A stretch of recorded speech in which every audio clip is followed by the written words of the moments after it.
Chris Duffy, co-host, who then later became the host of Duff Stuff.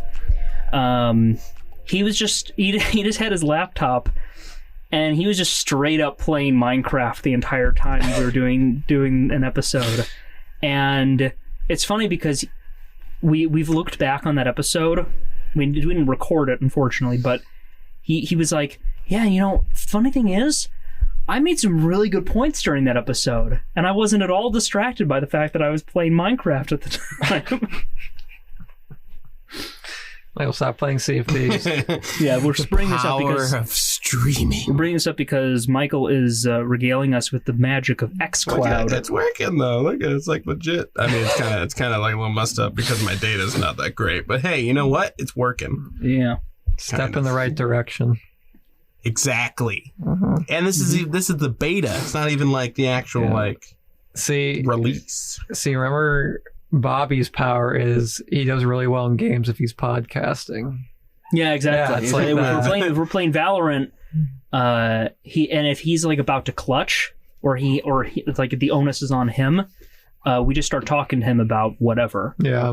Which Valorant characters we'd like to bang. His and my friend Andrews and his shenanigans that he gets up to, because his go-to thing when he's drunk is to ask people where they're from. Hey, where are you from? I don't know how he does that, because when I'm talking, I just get progressively worse. It just breaks my focus. I get more social, but stupidly. Well, no, I'm talking about games. Oh. No. I'm just being drunk. Colin's over here like, I'm talking about I'm an alcoholic. I'm talking about my alcoholism over here, Michael. Come on. Every time that Bobby brings up Andrew, I always am like, God, I'd love to meet them. Apparently, he grew up in like a Christian household. Not in my Christian state. If you grow up gay in a Christian household, that's technically I grew up to a Christian mother, but like but if you grow up in a Christian household, isn't that's she like Lutheran is Christian. Fuck. How would you know more about my mother's religion than me? That's a little suspicious there. What have you been doing with my mother? No, doesn't she work wait, I don't even know where she works. She works at. No, I'm not going to dox myself. But isn't it like a school that's like a churchy school? No, if you're thinking, it's definitely not the school that's right next to my house. Oh, I thought it was a school right next to your house. No, it's not. It's not. Wait, was I right though that it was Lutheran? No. Oh, okay. I mean, you made it seem like it was. I was like, it was kind of a shot in the dark. I mean, here's it. I said, how would you know something that I wouldn't even know? Okay, see, but yeah. Well, you didn't say. You said, how would you know more? Okay, yeah, now I get it. Okay, I'm just showing how stupid I am right now. So it's okay, Milo. For most of my tween years, I thought Martin Luther and Martin Luther King Jr. were the same person. They're not. No, I'm just kidding. I already knew they were. Come on, Colin. Like Martin Luther King Jr. didn't go and like put like a list of things on a door. Why he hates the church, yeah. Yeah. My man. My man. Yes. My man. All those great Aquaman quotes we love. I'm getting that. I was going for Family Guy. Oh my God. Okay, so now we have to talk about this. Is leading perfectly to Demon Slayer. Okay. But I was gonna say Rick and Morty. Oh my God! From the guy, it's either the area everyone's stealing jokes from each other, or because it's the guy in the simulation that goes, "My man." Yeah. Oh no, yeah, that's what I was thinking of. Sorry, I was thinking of Rick and Morty. Yeah. It's always like it starts with us all thinking three different things, but then we realize that it's really just two things because one of us meant another thing. And the reason this leads into Demon Slayer is because. Should we just go right into it? Yeah, there was a scene in Demon Slayer where what happened? Tickets, please. The conductor on the train, the Mugen train, if you will, or the Infinity train, translated. He comes on to into their car and then basically is like, "Tickets, please," and he's all like suspicious looking, and then but these two were sitting next to each other. I was sitting a bit farther away because we were at a dine-in AMC, and so we had like a divider between us. But these two chuckleheads started like making jokes, and they both made like a ticket, please, or no ticket. So you were referencing Rick and Morty. Yeah, from Tickets Please, and guy. you were referencing Indiana Jones and Polar Express at the same time, and. But both of you were laughing as if you both thought that the other person. There's too many iconic train ticket related things in media. Wait, I just realized this is like a somewhat flop scenario that happened because instead of me and Colin, because you and Colin had technically the same thing. Yeah. And me and Colin had technically the same thing this time. Yeah, kind of. Yeah. It's very strange, but that's what we took away from Demon Slayer, the movie, Mugen Train. Matt also hated me because at the end when what's his name? Jared? Tanjiro? Jared? Not Jared. I thought he was about to say Jared Leto. Yeah, Jared Leto. What movie did you watch? He was like... he was... Imagine if fucking Jared Leto just fucking showed up out of the tree line, just laughing. Fuck. Wow. Honestly, that was just such a terrible laugh. Continue. No, Tanjiro was crying, and I turned to Michael. I was just like, oh yeah, we did the meme. Yeah, because in the first, we talked about. I miss you.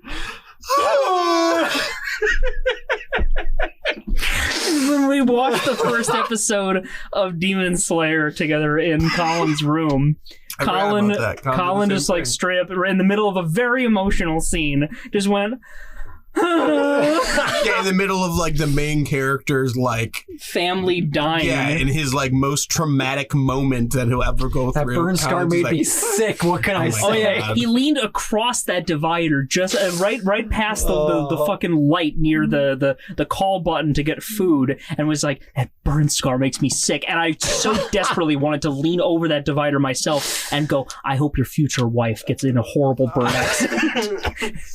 Because if you aren't aware, me and Michael were giving Colin shit because he was hesitant about starting the show Demon Slayer. Not even hesitant. He just straight up was like, I'm not going to watch it. I'm not going to watch it. The character design is stupid. And we're like, what do you mean? I said the character design was stupid. Yes, you did. And we were like, what do you like? Can you elaborate? And then you're like, that fucking Mark is fucking terrible. And I'm like, it just bugs me. Sorry. Well, it's like not even a disability, but he has a. I don't even know what to call. You know what? No, shut up. Okay. Colin's the type of guy who, as a kid, he watched Hunchback of Notre Dame and was just like praying, like, oh, this better be true to the original story. He better get lynched. That freak, that monster. Grimm Brothers had it right. Huh? I said the Grimm Brothers had it right. Oh no, I'm kidding. No, it's because it's like the OCD thing where like something is really perfect, but then there's like the speck in like the perfect whatever. You get what I'm saying? I know what you're saying. Yeah, but no. But then he got a cooler scar, and I'm like, I'm into it. That is just not. I get to so many things, but it would get too real. All right, so let's. So Demon Slayer the movie, Mugen Train, is a direct sequel to the 24 episode anime series that I didn't finish. by Ufotable and published by Aniplex. If you want to watch that series, it's available on Crunchyroll, Funimation Now, and also on Netflix if you're going the legal streaming route. The movie itself is currently it's still in theaters. It's gotten a very wide release. It's actually kind of unique in terms of anime theatrical releases because it's an R-rated film. So they actually got an official rating by the R? Yeah, it actually got an official rating by the MPAA. What else did you think from what we watched? I would have gotten like a PG-13 on that one. I don't know. There was a lot of death, man. There was a lot of death in PG-13. Fucking Revenge of the Sith. Yeah, but they didn't show it. This one straight up showed his dead, like, 10-year-old brother all bloody and, like, gory on the ground. Kids gotta learn someday. Jeez. But, this was, so not only that, but this was also the first time that a Funimation Films release has had the Sony watermark at the very beginning of the film, which tells me that Sony, since they own Funimation and Crunchyroll, they're finally looking at these theatrical releases and saying, like, these are making a lot of money. We should, and I think we should capitalize on this. So we might be seeing more anime films get wider releases like this, and maybe even better marketing. You just said something that is going to make me sad in the future if they do this. What? Technically, Funimation owns the rights to Dragon Ball Z in America. Yeah. And now that Sony owns them, what if Xenoverse 3 is only on at PlayStation? I wouldn't give a shit. But I would want to play it, Colin. Yeah, but look, they're still supporting. When did Xenoverse 2 come out? Oh, shit. Hold on. Ask me. Hold on. We're looking this up so long ago. Mac, like, give honestly, us a tangent while I look this up. Honestly, I want to say it's been like. Well, I'm going to look up when Sony bought Funimation because. I think that was like 2 years ago. Yeah, Sony buys Funimation. Or maybe a year ago. It was like really recent. It came out in 2015. It's a 6-year-old game that are still supporting. Sony buys Funimation. Okay, Sony's Funimation buys Crunchyroll for $1.2 billion. Hold on. So when did Sony buy? Oh yeah, no, they bought Funimation first, didn't they? And then Crunchyroll. We're fine. Wait, but does it rely on Funimation or Bandai? I think it's Bandai, probably. Oh, well, I mean, yeah, but technically Sony could eventually cancel that contract and make the Sony studio maybe instead. I don't know. I don't know. Yeah, you're that's correct because technically Bandai. No, you're right because I think Bandai is probably getting it from Japan, so they're getting it from the original license. I don't know. It might be like a whole bunch of license mumbo jumbo. So who knows? But I thought some things like that were exciting because typically when I go to the theater to see anime releases, they are typically just not rated. And, it just kind of feels like, they don't have a lot of previews. If they do have previews, sometimes it's just... I feel like they tend to have particular trailer reels for particular genres or mediums. So, like, if it's an animated film, regardless of what the subject matter might be, they might just put the reel that they use for Disney films. Yes. In my experience, that's happened sometimes. Usually it happens for like when I've watched any of the Dragon Ball Z ones, that's what happened. Yeah. They didn't actually put like anime, like next anime films that are going to be in the theater. They put like all of like the kids movies. Right. Probably because Dragon Ball Z is like more like, I guess that's the more popular one that's kind of seen as like a normal cartoon now kind of thing, I guess. But yeah, like anything else, usually I see like the anime trailers most of the time. Yeah, and but Demon Slayer, the movie, is also unique in the sense that unlike a lot of the other anime films that are based on shonen series, this one is actually canon.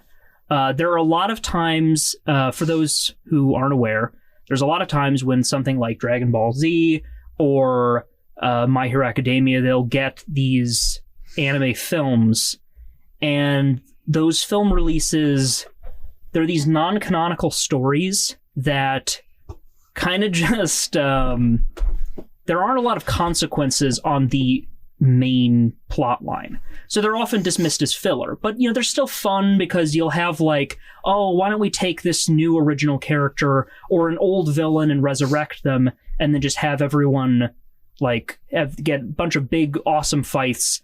And then even if something does happen that's like, oh my god, this character died, they'll be alive at the end of it. Or the whole thing just isn't canon at all. Right. Well, that's why I found surprising about this movie is because what happens in it, because I feel like we shouldn't spoil it. No. Although we're very inconsistent about what we do and what we don't spoil on this show. Yeah, honestly. But well, I feel like this is new enough to maybe like we just shouldn't. Yeah. But like most anime movies, you don't have to see to know what happened for the next season, but this one you're gonna be like, what happened to this crucial character that it was introduced to? You know? It's kind of like they're doing the opposite of Marvel, in that Marvel does like usually movies and like their side stuff usually doesn't really matter towards the overarching story, but now like their new stuff is actually like mattering in their, like instead of doing sorry, let me explain now because Matt's looking at me like puzzled. Instead of doing a show and then having a movie that doesn't mean anything, they're doing movies and they have shows now that like right. So okay, so you're referring I'm just saying like the flipped right. You're referring to like preface for where if they had a TV show, it like usually was completely disconnected. Right. That's more of what I was talking about. That's usually how the anime is kind of doing, except for obviously not movies, but yeah. So it was interesting because it's always been like a balance, right? Whenever I watch one of those Dragon Ball films, it's like, it's like canon enough. No, well, the Dragon Ball films, all of them were basically non-canon until these last 3. Right. Wait, Broly was canon? Broly technically was canon, yes. I thought they were just going to rehash that arc in Super like they did with Battle of Gods. I mean, there probably are. I'm just saying it's still technically canon. Like, the story itself is going to be canon. Fair point. Because all Battle of Gods, Resurrection F, and Broly were all 3 canon. I mean, now I'm assuming the other 2 are technically not, but still kind of are because the overarching story is the same. But, like, every other Dragon Ball movie, as far as I know, is not canon. Right. But yeah, what I was saying though is that like we typically are like, oh man, it kind of sucks that they couldn't do anything that was like actually meaningful. But at the same time, it's like if they did do something that was essential, then anybody who didn't see the movie, especially it all depends on the release dates, right? Like if you don't see the movie and then the new season comes out, it's like, well, I can't watch the new season because I haven't seen the movie yet. Which is why I'm interested to see what they're gonna do with the Demon Slayer movie's release. Which I was kind of in the kind of reverse of that, and that I didn't finish the show, so I didn't want to watch the movie. Right. Because I was like, damn, like I'm going to probably not know, which, I mean, it was mostly fine. But yeah. I mean, I explained what you missed when you asked. So. I know, but I'm just saying, like... Which is kind of the... Actually, you know what, now that I think about it, I don't think I ever asked for explanation when we went to go see Dragon Ball films. I just was like, if I have a question, I'll ask afterward. I was just more... It's just cool colors and explosions, really. I mean, there's not really like much you need to know. Yeah, I mean, it's Dragon Ball. But like, I also like... half of my enjoyment, in fact, comes from listening to Michael's reactions to what's happening on screen. Because when we were watching the Broly film, Michael was like one of the characters in like the audience of a tournament arc. Michael would like they like broke through dimensions, and then at a certain point, like Michael went like, "Did they just make Xenoverse canon?" I totally thought. Listen, which still might be true. They may have made Xenoverse canon. Look, okay? Trunks is a time cop. I'm all for bring Trunks back. Right, Trunks time cop. Which I mean, technically, I already brought him back. Yeah, that's true. But like, bring back time hopping Trunks. Yeah. Well, no, technically, super. Fuck. But then he just dyed his hair blue. Because he wanted to be edgy. But... Remember the Resurrection F, that character from another, like, shitty Akira Toriyama thing? Jacko. Yeah. I like Jacko. Jacko's good. And they should have introduced Bulma's sister if they were going to introduce Jacko, because she was a big part of that. Bulma's sister? Yeah, apparently. And because she's like the one that goes with Jacko on adventures. What the fuck? I know. But I don't even know that. The film of Demon Slayer, it follows literally right after the very end of the first season. Yeah. All the guys get on a train because they've been summoned for an assignment to meet up with I forget his name. Rengoku? Well, Rengoku. I'm just trying to remember his first name, but Rengoku, who is fuck. Yeah, I'll look it up. I think I might have it in my notes. Ryu Cutie. Yeah. Son Goku? Yeah. Kyojuro. Oh, yeah. Kyojuro Rengoku, who is the Flame Hashira, like one of the Hashira, the elite of the Demon Slayer Corps.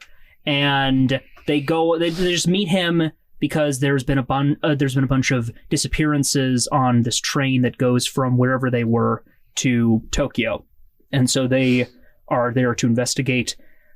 And then they end up kind of getting they end up encountering a very powerful demon that has the ability to trap people in dreams, and so they have to try and escape these dreams and defeat this demon before they harm one of the 200 prisoners who are basically being held hostage on this train going to Tokyo. And that's basically the story. The gist of it. That's basically the gist of it. There's twisties and turns. Oh, there's something I want to mention. Can I just I'm going to say spoiler alert for just this one thing.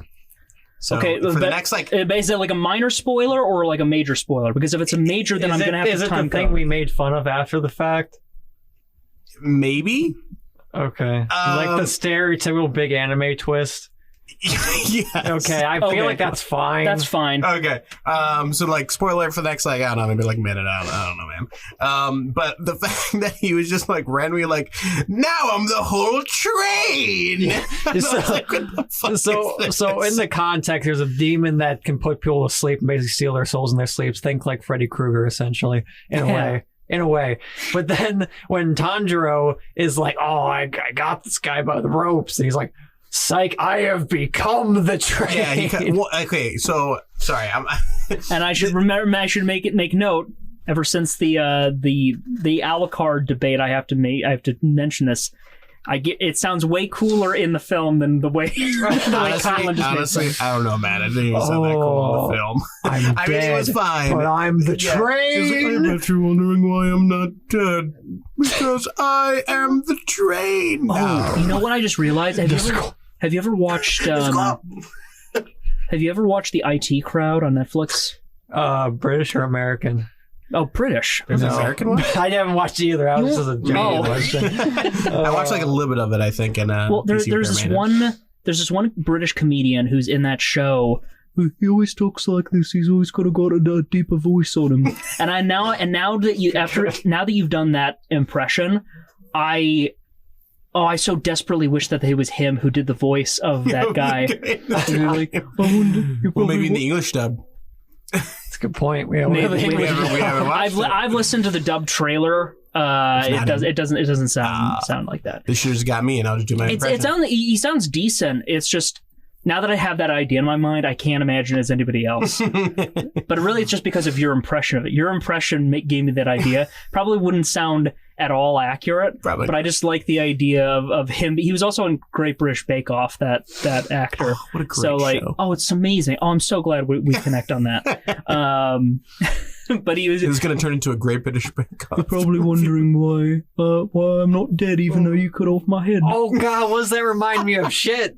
Oh, Greg? No, because I think it's the same guy. Is it? Maybe. Oh God. Oh, there's something that's you reminding me of. It might be old Greg, but I don't think it is. Oh, does it remind you of John Smith from Funhouse doing the impression of the guy from The Cure? Yes, that's exactly like, is it Greg something random, and then on he's like, oh, I don't know. Oh, does it remind you of this very specific thing from Funhouse? Yes, that's exactly what it is. You know, when we eventually start a Critical Spectrum skit channel, we gotta do a parody of Great British Bake Off. Yes. The Great American. The Great American. Is that not already a show? I guarantee you some producers trying to get that shit off the ground. I'm sure it's but it's not going to be nearly as interesting. Wait, I had one. I just wanted to go back to the train thing for just a second. Mm-hmm.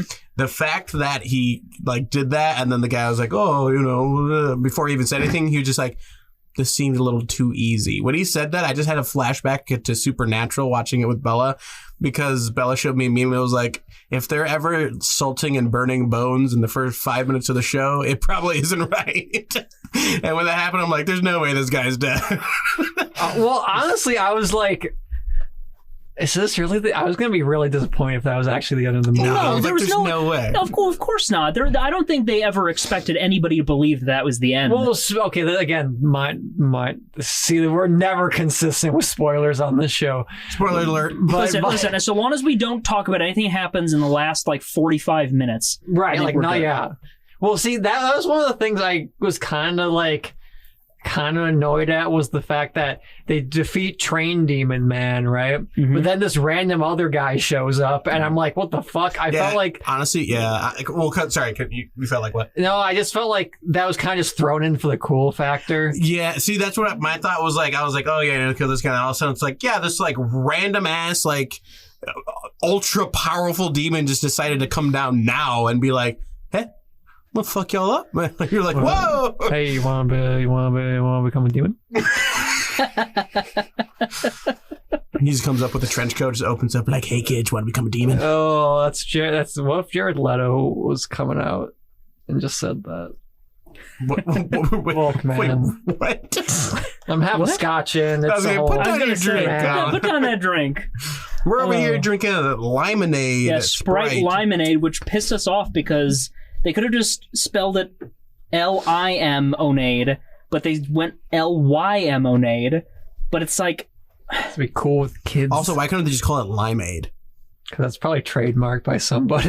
Probably. I guess. But, when I first saw the movie, or at least leading up to when I would see the film, I was curious how it was going to go, because this was breaking like tons of records, like box office records in Japan. It dethroned like Spirited Away and like all of the anime films that like for years have been like at the peak of like the Japanese box office in the anime realm.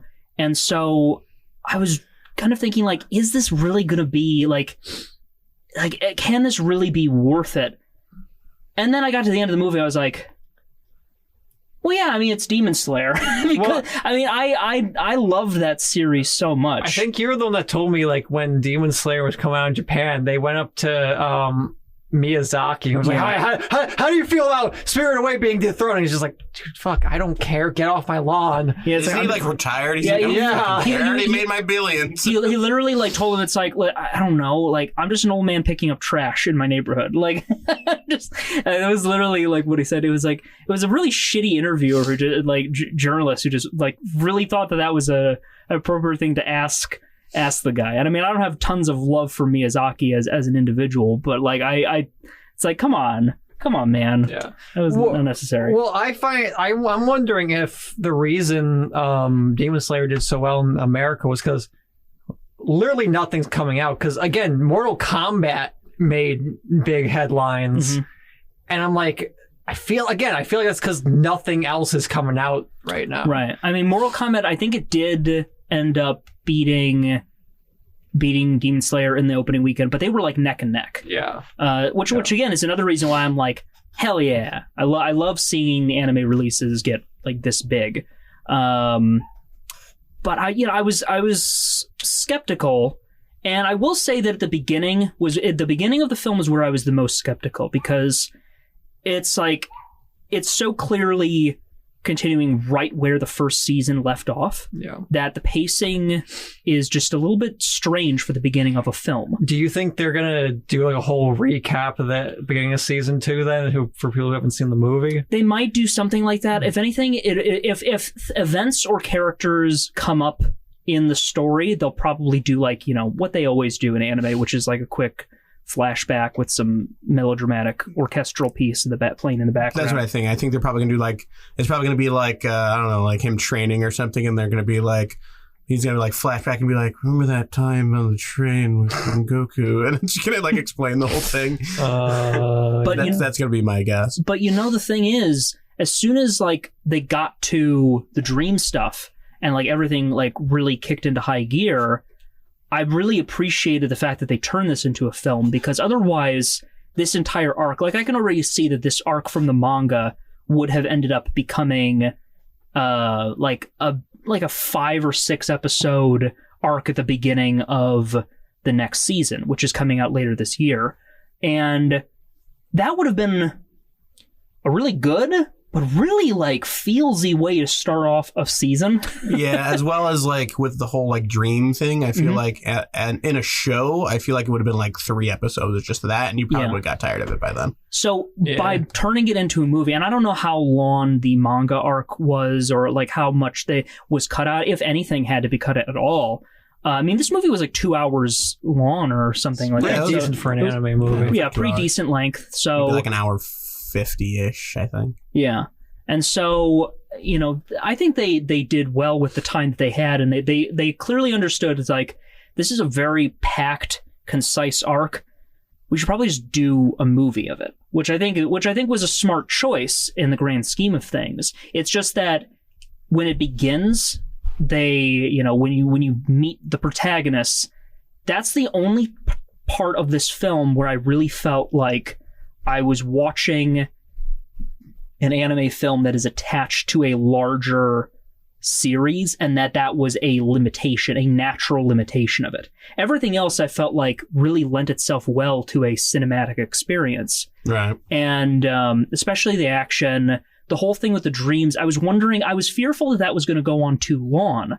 I worried, like, I wonder if the dream sequence is going to be like half the movie. Yeah, I was really worried. I was like, please don't be like most of the movie. Yeah. But then I was super happy to find that it really didn't take up too much time. And they didn't focus on every single character. Like, each character had a dream, but like 2 of them were like for comic relief. Right. And then only 2 of them were like actually emotional, plot beats that, develop these characters, or in Tanjiro's case, just kind of. That's what I think part of might have been cut out from the manga. I mean, obviously I haven't read it, so I don't know, but like I wonder if like in the manga, if they actually had that more fleshed out. I wonder and they that just had too. to cut it, or if they just, Because that was one of my gripes of the movie, was that they kind of sidelined Zenitsu.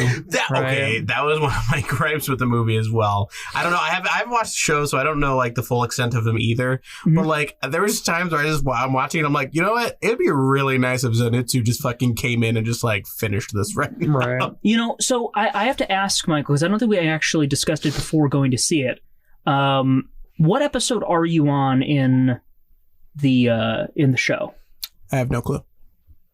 I think I'm like, when do you meet Inosuke and Zenitsu, or either one? Oh, I don't know. You meet both around the same time, I feel. Or no, there's a few episodes they met Zenitsu, and then I think maybe like 2 episodes later was Inosuke. Do you know what episode you meet? No. So what was like happening in the episode? Were you at the weird like house that was like whose interior was changing? Did you get to that part? No. So you hadn't met Inosuke yet? No. I was waiting for you to tell me which episode it was for Zenitsu, because I haven't even seen that yet either. Oh, okay. So you're like really shit. Okay, well then I'll tell you this then. Having watched the full series, I think you will be satisfied to learn more about Zenitsu. Okay. And Inosuke both. I think they did a great job, especially in like the last arc. Yeah. Well, not last arc, because the last arc was like a training arc. But the second to last arc, which was like the bulk of the second half of the show, they do some really cool stuff with Zenitsu. Did you ever see Nezuko fight before this? Yes. Oh, okay. A little bit. Like, I didn't see her blood arts, though. Right. So I didn't know she had flaming boys. Right. Oh, you're in for some good shit. I'm sure I am, which is why I need to watch it. Yeah. If I didn't get called into work that day, it would have just been a Demon Slayer day. Because it literally would have been me and Bella completely binging the entire first season, and then I would have went and watched the show. So you know how I had the question after the movie on whether like the fire and water was actually supposed to be there, if it was just a visual representation of the sword moves? Mm-hmm. I looked it up. Apparently they're not. It's not actually there. That's what I was saying. That's what I was like. The way that like when he saw was it Kuzma? Strong Demon Man. When he saw Rengoku, like the way he was like, look at that fighting spirit, and it was just looked like he was on fire, and I was like I'm pretty sure none of that's actually there. It's just supposed to be like the it's the way it's like directed to, because it's kind of like one of the things. It's like when they cut to like Daredevil's perspective in Daredevil, and you see everything on like fire. Right. It's like it's kind of like one of those things. It's kind of like a metaphorical. Right. Or I guess because like, I feel like maybe that's actually what they see, because they always talk about like how they can kind of sense the auras and stuff. So like that's maybe actually what demons and demon slayers can actually like sense and kind of like see almost. I say it in quotations. But obviously to a normal person, they probably won't see that. They just see them fucking doing cool sword stuff. Yeah. It looked like you were going to start something. I was like, what's going on? No. But I don't know. My only gripe is I feel like there's times where like kind of a little bit spoilerish, I guess. But when they were like, oh, like I need to go help so and so, and he's like, I can't do it or whatever, and they're whatever's going on, they're like, they're going so fast. And I'm thinking like, well, Zenitsu's like super fast. If he was just like there, he could just be right there. That's a good point. Do it. I was just mad Butterfly lady wasn't in it more, because Shinobu. I love her. I haven't met her yet. Oh, I saw her. Cool. She popped up on the screen. I'm like, oh, look at people I don't know. And then I just hear Colin go, yes, Koei. Yes. I love her sword. It's so cool. It's very weird. It's very cool. Weird. It's cool and weird. I don't know. She She always, every time she showed up, at least the circumstances why that character showed up when they did in the show, I was just like, oh no, what you gonna do? Well, because it was all to inform about what happened, right? And then when the Hashira of Love showed up, Michael leans over, he's like, big titty girl. Well, because you told me about her, you're like, you're gonna like it. I was like, okay, and I was like, okay, okay. I think Ben is texting us about wanting to open a business together. Yeah, I saw that. Yeah. Well, he said, "Who eats to business together?" Yeah, he's been drinking A little bit, yeah, probably. I can tell. Well, isn't it a business about liquor too? So Yeah, I think so. Shot puts. He's named Shot Puts. I hate it.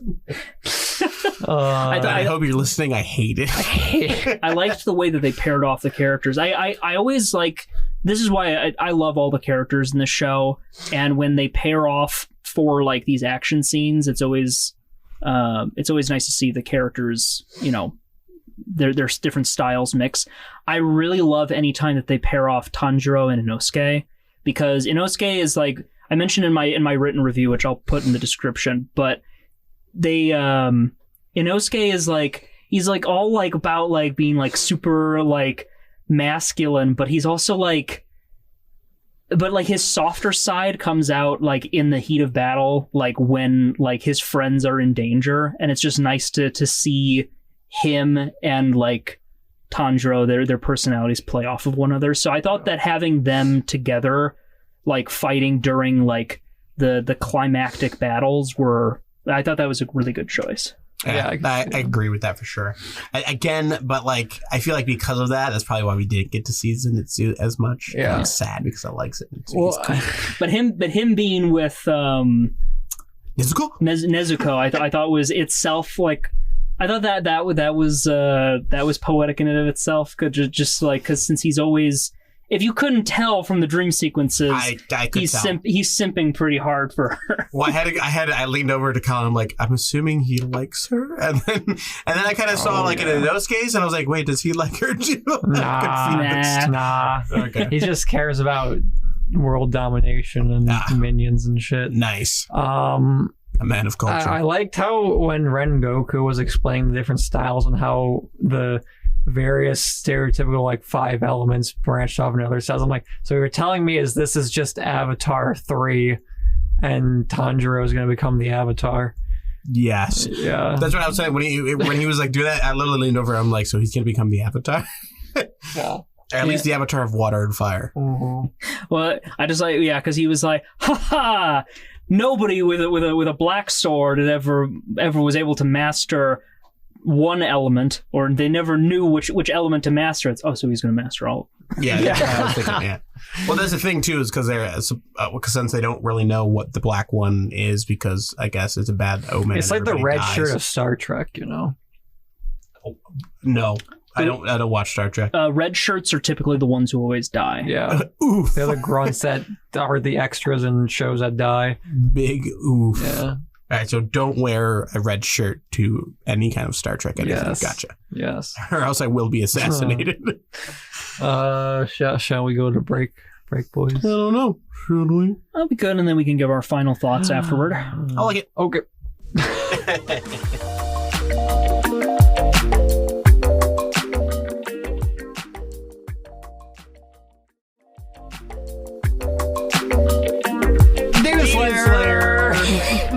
Demon Slayer.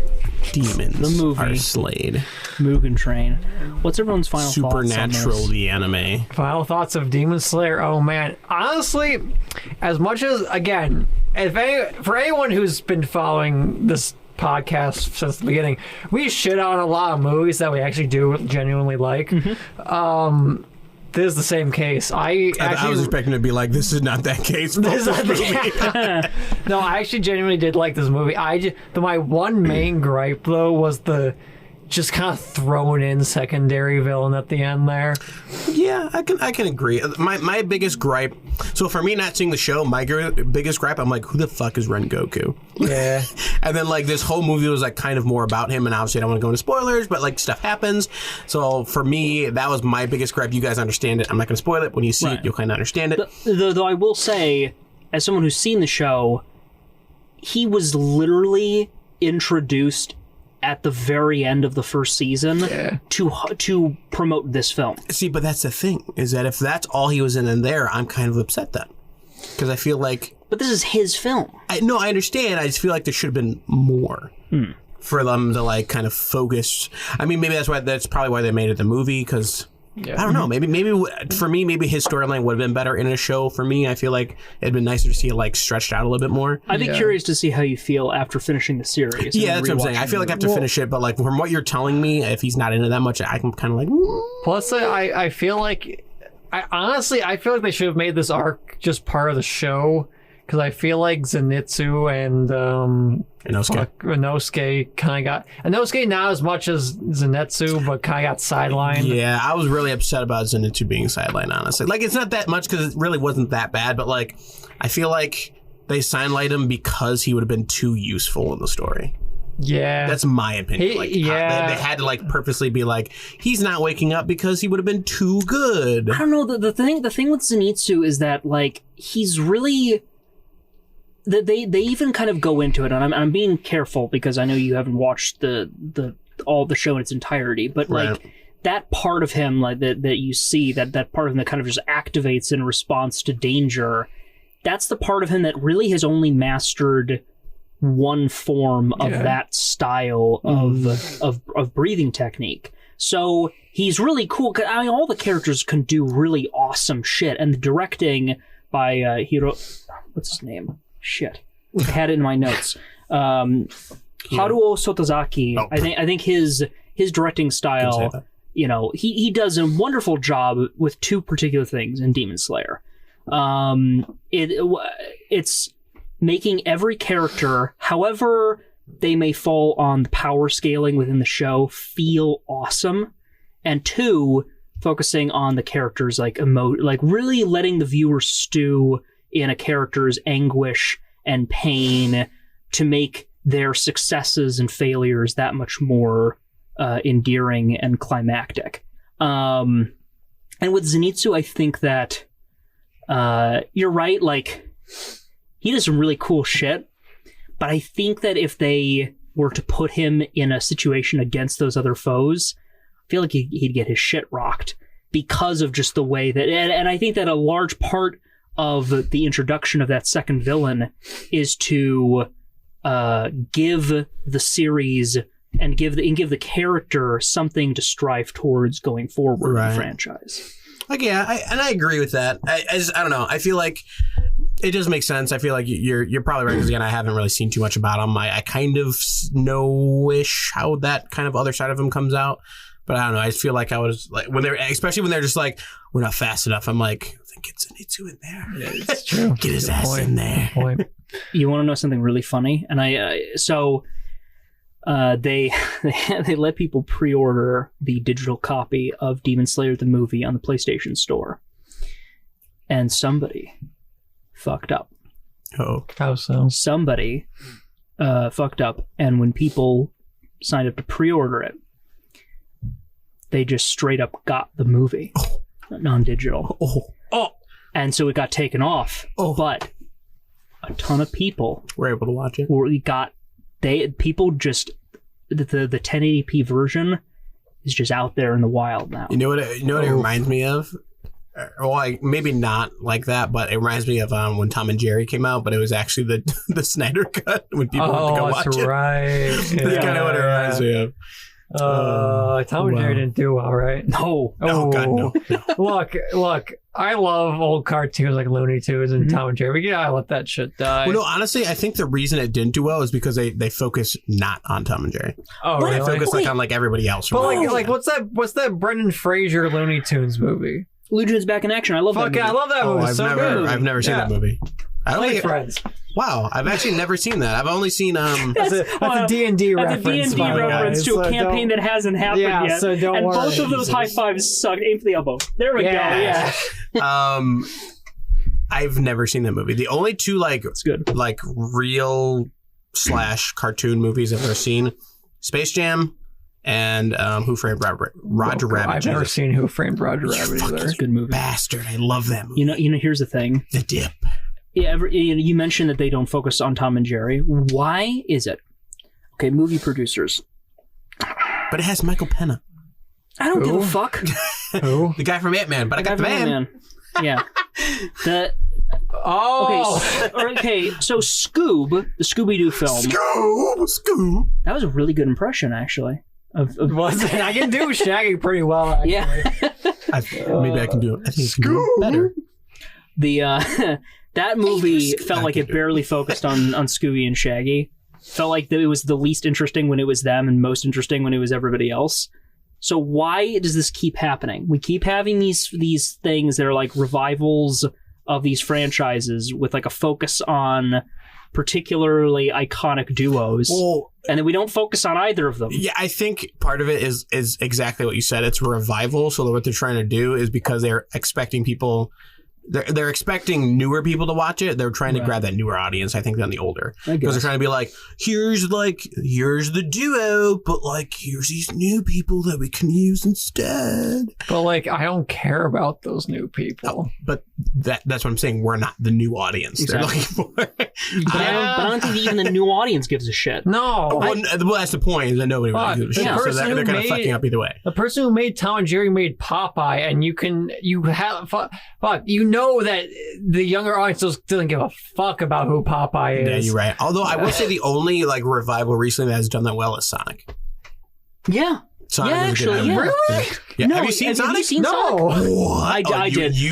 Granted, Ben Schwartz, my boy. Yep, Benny Schwartz. No, Benny granted, Schwartz. I only saw it because I was doing a review for the radio show, but I thought it was fine. It was actually a pretty good movie. And I don't really even... I've never played a Sonic game, and I thought it was enjoyable. I've played a decent amount. The last one I played was on the Sega Genesis, which was the original 2. Nice. Me and Michael actually found Sonic 1 and 2 in their original packaging, like fucking perfectly preserved. Yeah, I know. I remember wait, was that one of the ones that... Didn't you find a bunch of shit in your basement? I think you were there for it too. Yeah, I think I was there. Yeah, I think all three of us were there. Yeah, but I don't think they're gonna go for that much either way. I don't know, man. Do you still have it? I do. I would check it on eBay. We're gonna make some money. Honestly, no, like seriously, like nowadays, especially on like eBay and stuff like that, I would definitely double check it. Yeah, 100%. Yeah, I would definitely. Not go to Disc Replay to see eBay it. Yeah, no, go straight. Oh, don't go to Disc Replay.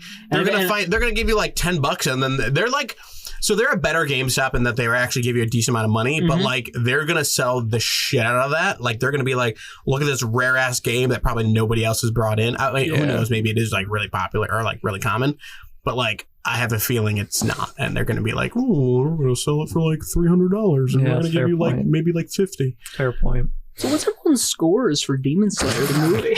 Oh, I gave it a solid ooh out of 10? solid Nezuko? solid Nezuko Ava Rengoku. Nice. Do with that way as you will. Sure. Nice. Okay. Hey, no, I'm thinking that's high. I'm thinking that's pretty high. That's pretty high. Pretty high. Cool. Think of it like a 0.9 out of a 1. What? That's like a 9 out of 10. You're gonna think about my rating system. You have to explain it in the stupidest way possible. That's like 12.75 out of 13.2. You know, what about you, Michael? I'm gonna give it. I'm gonna give it 3 Zenitsus out of 5. Demon Man. Fuck! You're gonna make me do fractions now. So is that a direct correlation to a 10-point scale, or is that? I don't even know, man. Because if it's a direct correlation, that's like a 6 or 7. No. 7? I'm gonna give it an 8.5 out of 10. Respectable. Cool. Respectable. Yeah. See, I'm torn because when I finished Demon Slayer back in 2019, I think I binged that in my downtime when I was over in Japan. Because everybody had been telling me to watch it, and I finally got around to it, and I was blown away. And by the end of it, I had given that show a 10 out of 10, which is surprising because it is so rarely do I feel a show earn that type of score like in the moment. Typically, it takes a long time, maybe a year, after a show has happened, or maybe even several years before I really look back at a show and think, this might be one of my favorites. And I mean, on like, if I was to put everything in like a rating of like my top 10, it'd probably be, you know, on the lower end, but it's still, I think, a really just very human, sincere, emotional, and frequently funny action epic. But it's like, I don't know if I want to give the movie a 10, despite the fact that I've kind of like even in my written review, I kind of talk about how it really feels like it's just as like I feel like I praise this film for the same reasons, and it's as worthy of praise as the TV show for what it accomplishes in it's action, in its emotion. But I think I'd give it a 9 just because of that the little small quandaries with the pacing at the beginning, but also because it is an emotional movie. Some of the most emotional parts happen during that dream sequence with like the nightmares that are shown the characters. But the yeah, I will say for that, I feel like you were saying, this kind of Rengoku's movie, I wish they showed more of his kind of dream thing, because we got like a lot of Tanjiro's and like, seeing as I've already watched at least the beginning of the show, like they could have just showed the amount they showed of Rengoku's, they could have showed of Tanjiro's, and I would have understood everything that was going on.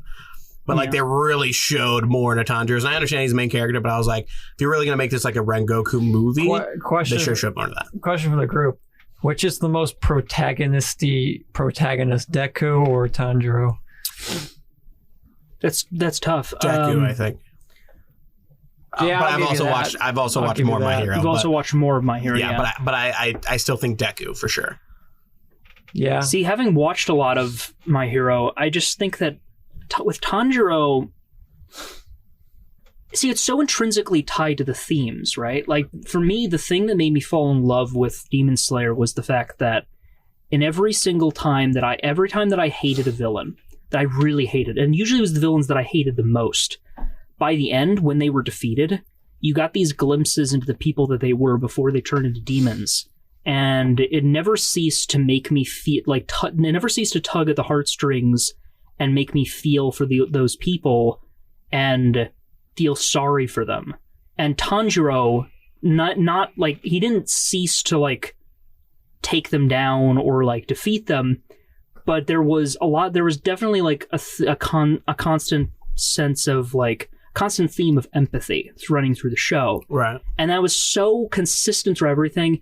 And he has such superhuman willpower. Like this movie, I think, was the ultimate version of that. Like he's constantly fighting and battling against the temptation of falling into these dreams in a really like hardcore, gruesome manner. That honestly, you asked Phil why it was R-rated. Think about how he had to stop himself from dreaming.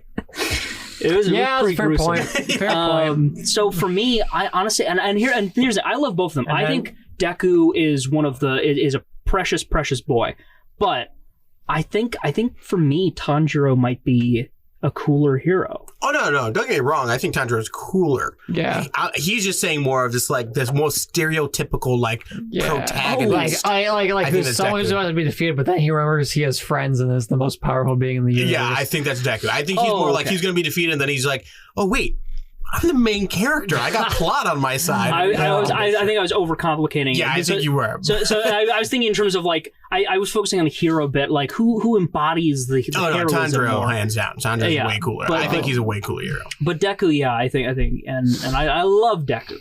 But I definitely think. But it's also R-rated because this is an indirect reference because of we need more money, Arthur.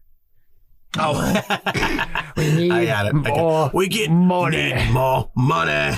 It's fucking multiple Dutch heads, so it looks like a long neck. Oh, I love that meme. God, Red Dead 2 kind of came and went, didn't it? Well, yeah, it's because they were trying to be like. So now we're about to go on Red Dead 2 for just a tidbit. Oh, yeah, 9 out of 10. Oh, you already said 9 out of 10. Yeah. You was solidifying it. I was just solidifying it, yeah. In case I forgot. Demon Slayer, great movie. You guys should go see it. Go support Good it. movie. Definitely. But Red Dead, I feel like their biggest issue is that they should have just did what GTA Online did. And have rocket horses. Okay, not that far. That would have been awful, and I would have paid them for it. But they should like literally let you just buy a ranch and like have like your own stable. And, like they should have just did that. Fair point. But they haven't done that and haven't given you enough like. They haven't given you heists and shit. Like they should have did bank heists and stuff because that's what was in the game. It's true. But like they don't let you do that. And that's kind of what fucked up Red Dead. Is because Red Dead 2's story is great. But it's like you can only keep that alive for so long. Dude, there's a whole fucking bank heist I missed in Red Dead 2 for somehow. It was like a side bank heist. I never did it. Yeah. I don't know. It was was it like one of those discoverable things where like it like wasn't like a mission, but it was like something that you could. Yeah. Oh yeah, like it was the Valentine bank heist. I never did that. But apparently there's a Valentine bank heist. I don't know if I know what he's talking about. I just remember that there was like in one of the not the starter villages, but there was a village where there was like a town where there was. Yeah, you're calling it village. You know, I don't know. Yeah, it was right. For some reason, it was weirdly triggering me. I'm like, please call it a town. Sorry, I had the same thought halfway through. I was like, why did I call it a village? But speaking of which, Resident Evil 8 Village is coming out. Here we go! Tie-in! Damn, look at these game sponsored. No, not actually sponsored. I fucking wish Square Enix they're doing VR Resident. They're doing VR Resident Evil 4 for Oculus Quest 2 with Giant Mama, who I want to stomp on me. Are you actually into that? That's 8. I'm pretty sure that's still 8. He was saying VR, which is not 8. I was referencing 8. Yeah, but Resident Evil 4 is coming to VR through Oculus Quest 2. What were we talking about right before that? Red Dead 2. Yes. There was a town where you could like hold up the cashier, and then they take you back where there was like a or like you break into the back, and then there was like a backroom poker game where there was also like a safe of money. Yeah, I remember trying to do that. And I was like, "Oh shit! How do I open this safe? I need dynamite or and some shit." But then you inevitably just end up like getting. It's a small room, so you end up getting like fucking knocked over by the explosion, and the cops swarm in. It was intense. I loved shit like that in Red Dead 2, where it was just. You just like happen upon shit. Like you'd hear the smallest rumor of like there's a back room poker game, and you can just go there. But in the same way, I feel like that was also a detriment in that you might not come across it at all, and by the time that's the magic of it. See, I think this is your problem with games. Is that you don't always take your time with them, and you fly through things sometimes. Excuse me?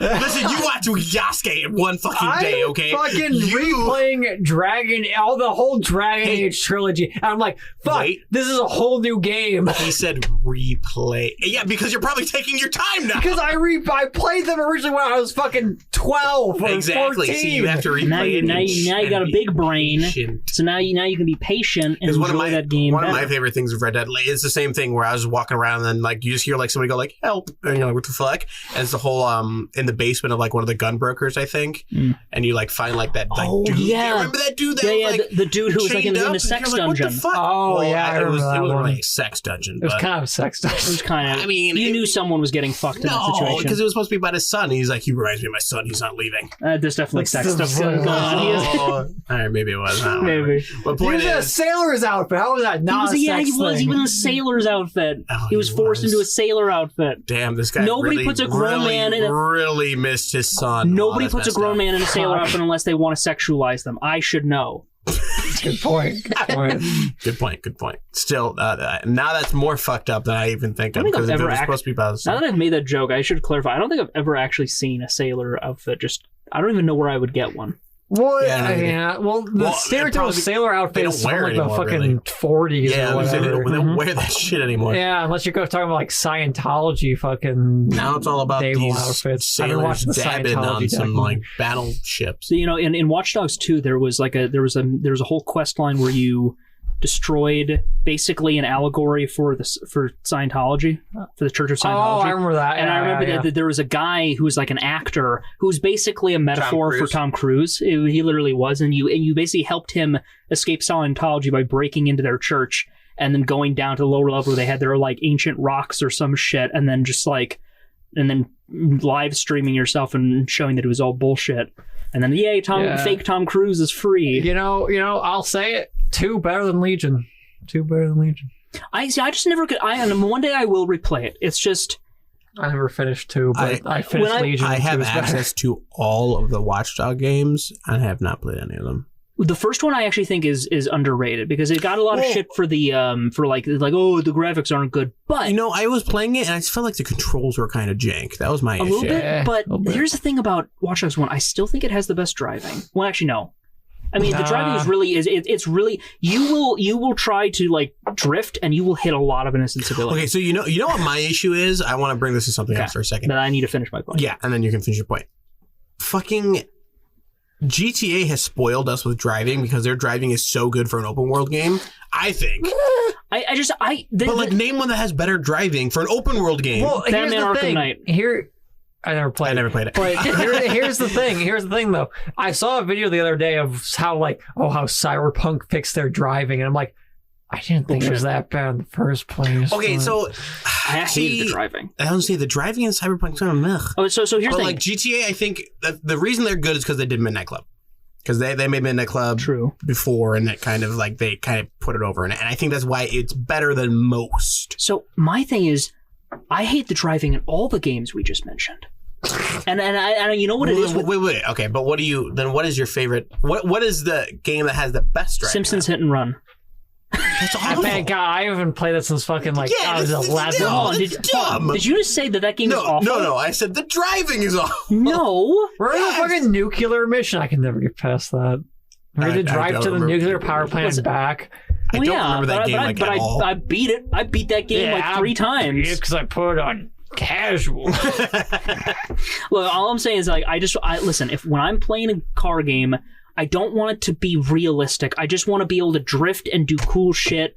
I don't want the learning curve to be That's what I want in my Simpsons game. Yeah, but that's what the GTA one's kind of like that. Yeah, a little bit. It just lets you drift and do cool shit. But I never. Every time I drive in GTA, I feel like, well, I'm gonna. I don't know. I don't think you learn the engine as much then, because I drive fucking beautifully and really cool. So I like Tokyo drift around this. It's all about the motorcycles. Telling you. Yeah, I don't know. In Cyberpunk it is. Because you drive anything else. Maybe I just wish they had better tutorials, because I have no. Every time I play GTA 5, I just oh god, I hate driving in that game. Oh, I love driving. I was the designated driver. Oh yeah, let me clarify. I love driving until I have to turn. I love turning because I know how to perfectly drift. Michael, it's so beautiful. How do you drift? Did you do the handbrake or do you do the braking? Oh, handbrake. You handbrake, and then as you're turning, it's very specific on your timing and how fast you're going. But you have to go fast. You drift, and then you have to turn your wheels. How long do you hold the button? I usually hold it for most of the drift because you want to be able to turn enough before you let go. Because if you let go, you're just going to go. Yeah. You're just going to start driving in whatever direction you let go. Michael, were you there for when we stay up till 4 a.m. to do the last heist? I think I was probably. Okay, with the Pacific Standard or one. Were you also there? Yeah, because were you also there? Because I was always the pilot, and when Justin was like, "Guys, I got this," and then he jumped down and died, and we failed at the last second. Wait, the pilot? Wait, wasn't the last one the one when you're on the motorcycle? I know these are 2 different ones I'm talking about, but there was remember the one where you had to like raid the yacht. And we were in the helicopter, and Justin's like, I got this. And then he jumped out and died. Yeah. God, I haven't talked to Justin in fucking 3 years at this point. Fuck. You think 3? Honestly, I think it's more than 3. You know what we need to do? Think of all of college. Did you talk to him throughout college? I did, actually. Oh, shit. We played PUBG. Remember that? Yeah, remember PUBG. He killed us? I also talked to Seamus until about sophomore year of college. That was the cutoff point. Was it really? That was the cutoff point. No, I can't talk about it because I need to finish my point from earlier about. Yeah, go back to your point. Fucking like 5 points ago. Yeah, Watch Dogs 1 I think had, because they had a slow down mechanic for like shooting, as well as they had they had a bunch of like slow mo mechanics, which I felt like allowed for cooler stuff. Like I sent a gameplay video to the chat like a week or 2 ago. That was like high level Watch Dogs gameplay of like somebody basically doing like John Wick shit, like throw like slow motion, throw a grenade, shoot the grenade in the middle of the air, vault over surfaces, like melee a guy with a baton. I kind of wish like Max Payne did that. Max Payne, like I think it was 3, whatever the last game was. Oh yeah, because they did the slow mo vaulting. Yeah, and you could do that like in multiplayer too, and it was like, really interesting. I'm like, I wish they brought that back. Because I'd be like totally down to go play a game like that where I can fucking like slow motion like fucking kill some people. So, but when Watch Dogs 2 happened, there was two things impeding my enjoyment of it. One was that they didn't have the slow motion thing, so I couldn't do my John Wick fantasy. Also, that just the entire game offered a very different kind of aesthetic and power fantasy. And 3, I never understood why my character would ever want to kill people. No, yeah, because they purposely are like, oh, I don't kill people, then immediately glack someone in the head. Well, because they give you a taser gun, and your melee weapon instead of a baton is basically like a pool ball attached to like rappel cable that you spin around and do cool shit. And it's like it's interesting. I mean, it's kind of deadly. That's the thing, but also there's honestly, like the baton might be less deadly than that. But like the thing was like yeah, we got a 3D printer. You can 3D print guns. I'm like, okay, but why do I want to do that? Like in the first game, the villain was just the company Bloom. It was this evil, shady group that you knew killed. Yeah, basically that you knew like killed like the main character's like niece because they were trying to kill him. And it's like, okay, I now have all the motivation I need to kill anybody that they put in front of me in these story missions. Remember the guy from Black Flag that introduces is just like, oh, Edward, yeah, that guy. That's a quest in Watch Dogs to kill him. Okay, can they just fucking merge these franchises? They essentially have, but they refuse to recognize it. So the reason I would want these merged is because if they do that, I would be completely fine with how they're doing Assassin's Creed, because I could have the modern storyline in Watch Dogs, and I can have the back in time storyline in Assassin's Creed. Well, it's interesting because they essentially did that with that mission, and the fact that part of the Legion DLC was having an established assassin character from the comics be a character.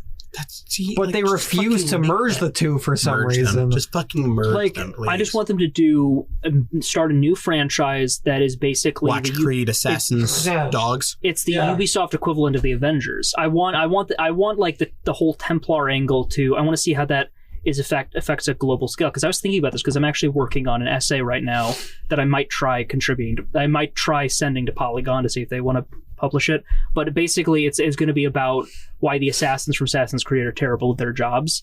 And I wanted to kind of like look at it. It's like, well, I wonder how like the rest of specifically the Tom Clancy part of the Ubisoft, the Ubiverse, like would fit into a united Ubisoft universe. And I'm like, that'd be kind of cool, because I feel like the Templars in modern day, they're all about like they just control corporations and capitalism, so they don't necessarily have connections in like world leaders necessarily. Well, yeah, I guess that's true. Let's go to the stupid World War II Assassin's Creed lore. But if you think about it, if they, corporations, they do have, unfortunately or fortunately, depending on your viewpoint, they have some impact on politics. So, like, what if Abstergo was like, okay, well, we got all these assassins in the modern day, and the modern day assassins do absolutely jack shit except look back in the past. I would say, besides go back into the past. We gotta go back. What was the blonde dude from 3? David Cross. That's right. That was like the only main dude in the modern day. So like the modern day assassins don't do jack shit. He was supposed to be an assassin too, right? He was a former assassin. He was a big comic dude. Okay. Well, because I thought his whole thing was like they're like he was going too crazy and violent for an assassin. I'm like, maybe that's what you guys need to do. Yeah. So what if like, the best way for them to try and turn the public, if the assassins become like more known, the best way to turn the public against them is just label them as terrorists. And you already have 2 established organizations, technically one big one, that is designed to combat terrorism, which is Team Rainbow.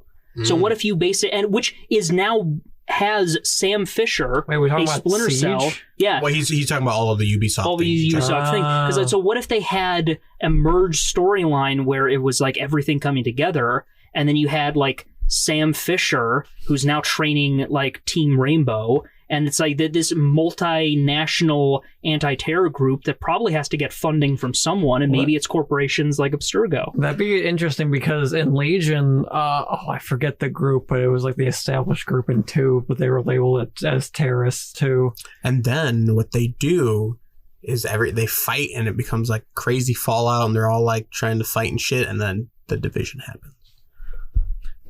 That's actually a cool idea. Maybe. I always kind of take down the government or whatever the fuck happens. I don't remember. I always exclude the division because that always seems kind of like it's like post game content. That's like an Elseworlds alt reality part of the Ubiverse because that's like. But it could just be the future. Maybe, but it's so focused. Sorry, that hasn't happened. That hasn't happened in a while. We haven't referenced that in a while. Without Frank. Poor Frank. But we haven't focused on. He's not. He's not. He's thriving. He's just in the hospital. Oh jeez. Oh my God! Don't spread lies like that. We should probably talk about Falcon and Winter Soldier. Yeah. I really liked it. It's a good movie. Good movie. But here's the thing. Honestly, it was basically a movie. The directors and writers have said that, like, when they went about writing it, they treated it like a 6-hour movie. I could see that's what I assumed. Honestly, this whole thing. The thing is that for some reason, the last episode got critically panned, which is bullshit because it's a great. It's very strange. It's a great wrap up to the show.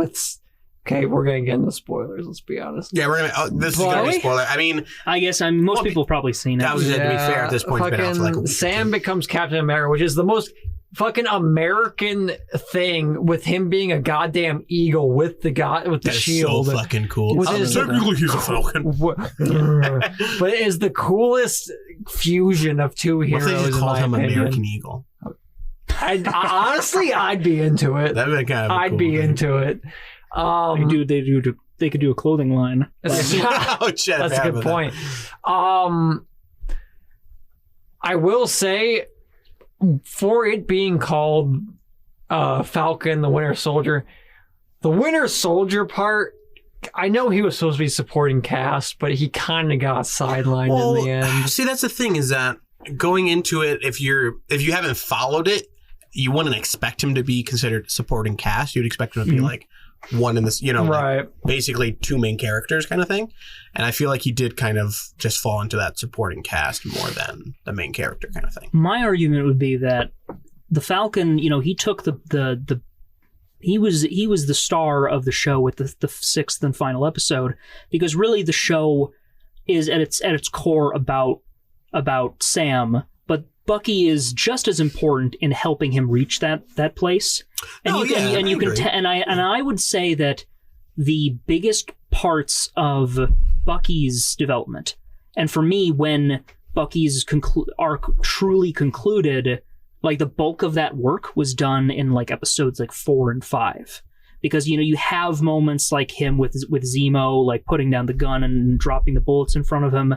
You have him apologizing to Sam for not understanding what it felt like for him to be offered that role as Captain America. So for me, once it got to episode 6, it was like I was happy for Bucky, because it's like, yeah, he's done with his story, and now all he has to do is be there for Sam, because they're like bros.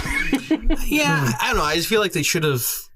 I feel like they should have had something with him more at the end. Yeah, he's kind of just Winter Soldier throughout the whole thing. I understand where you're coming from. Like, yeah, I feel like his arc did kind of complete, but like, it's kind of the same thing with like any kind of story. Like, technically, you really could have wrapped up the whole Sam thing probably really early too.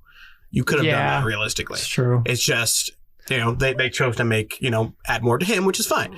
But like, I feel like they should have chose to do that with Bucky too. I will say though, the guy who plays John Walker does a fantastic job. He's Kurt Russell's son. Yeah, I was just about to say. Oh, is he? That's Wyatt Russell.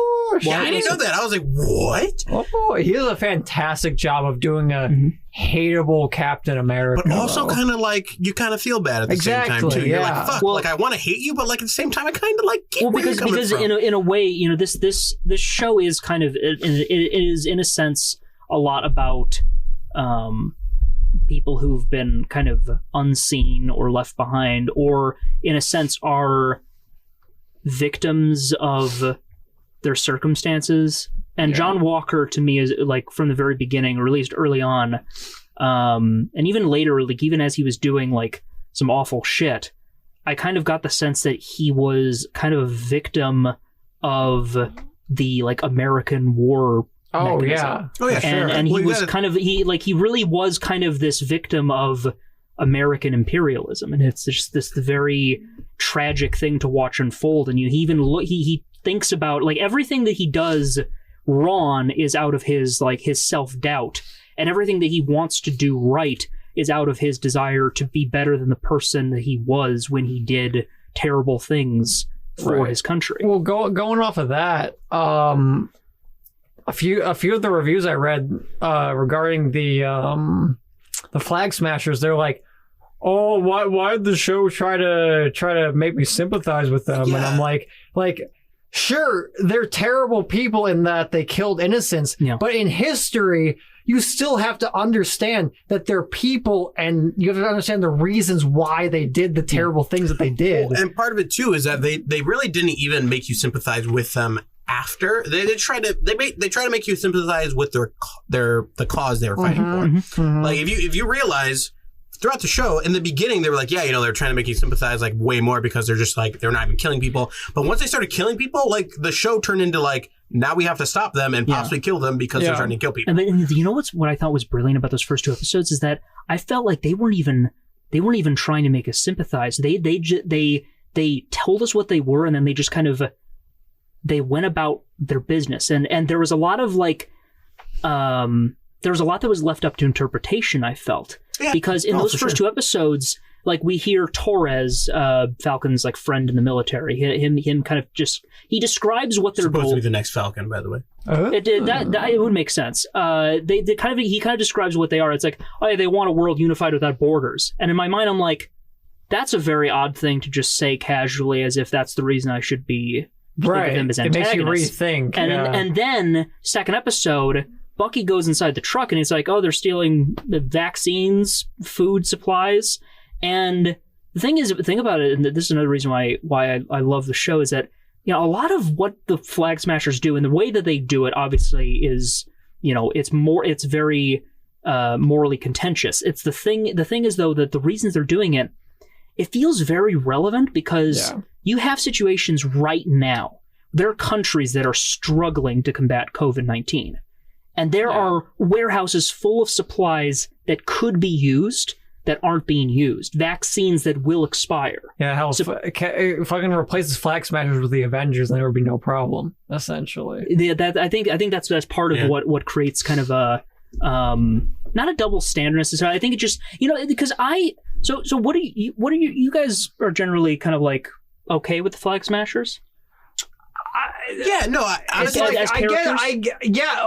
Because characters. I want to talk about it because I think they're fine. The thing is, I've been in conversations with people who, and it became like the bane of every week when I would watch it, where it was just like, oh God, I'm not looking forward to them shitting on this actress playing Carly Morgenthau. And I'm like, I think she did a good job personally. I think she did a fine job too. The only thing working against her is that she has to stand tall against Anthony Mackie, Sebastian Stan, Daniel Brohl, and Wyatt Russell, who are all acting at the top of their fucking game. Hell, I think she stands equal to all of them, if not higher, Oh, God. I'm going to give you a hug after the show. I'm so happy to not be the only one who, is fine with her as a character. Yeah, she's a good character. No, honestly, I feel like, and that kind of falls into what people were talking about, making me sympathize. It's like, honestly, they didn't really make you sympathize with Carly. They made you sympathize with everybody else of the Flag Smashers. Because she's the one who's really escalating everything. Yeah, exactly. And by the end, you're just kind of like, why the fuck are you doing all this? Just chill, girl. Everybody else obviously doesn't want to. Well, it's like, I don't want to say people don't want, to think in their superhero shows. You can say that because literally, I literally read an IGN comment where somebody's like, what are you gonna put politics and all this real world shit into my not real world? Why are you gonna put politics in my story about American super soldiers? Yeah, basically. It's like, oh God, it's like they make the whole show a very gray area, and I appreciate that because most things in history aren't black and white. For sure. History is written by the victors, and most of the time, victors make it black and white when it's not. You know? Oh, for sure. Yeah. And even it's technically not even written by the victors either, because sometimes the people who aren't victors just completely erase that part of their history. They're like, yeah, that never happened. I don't know what you're talking about. Like, you know, it's very true, is that there's stuff that if governments don't want you to know about something, they're probably not writing it down.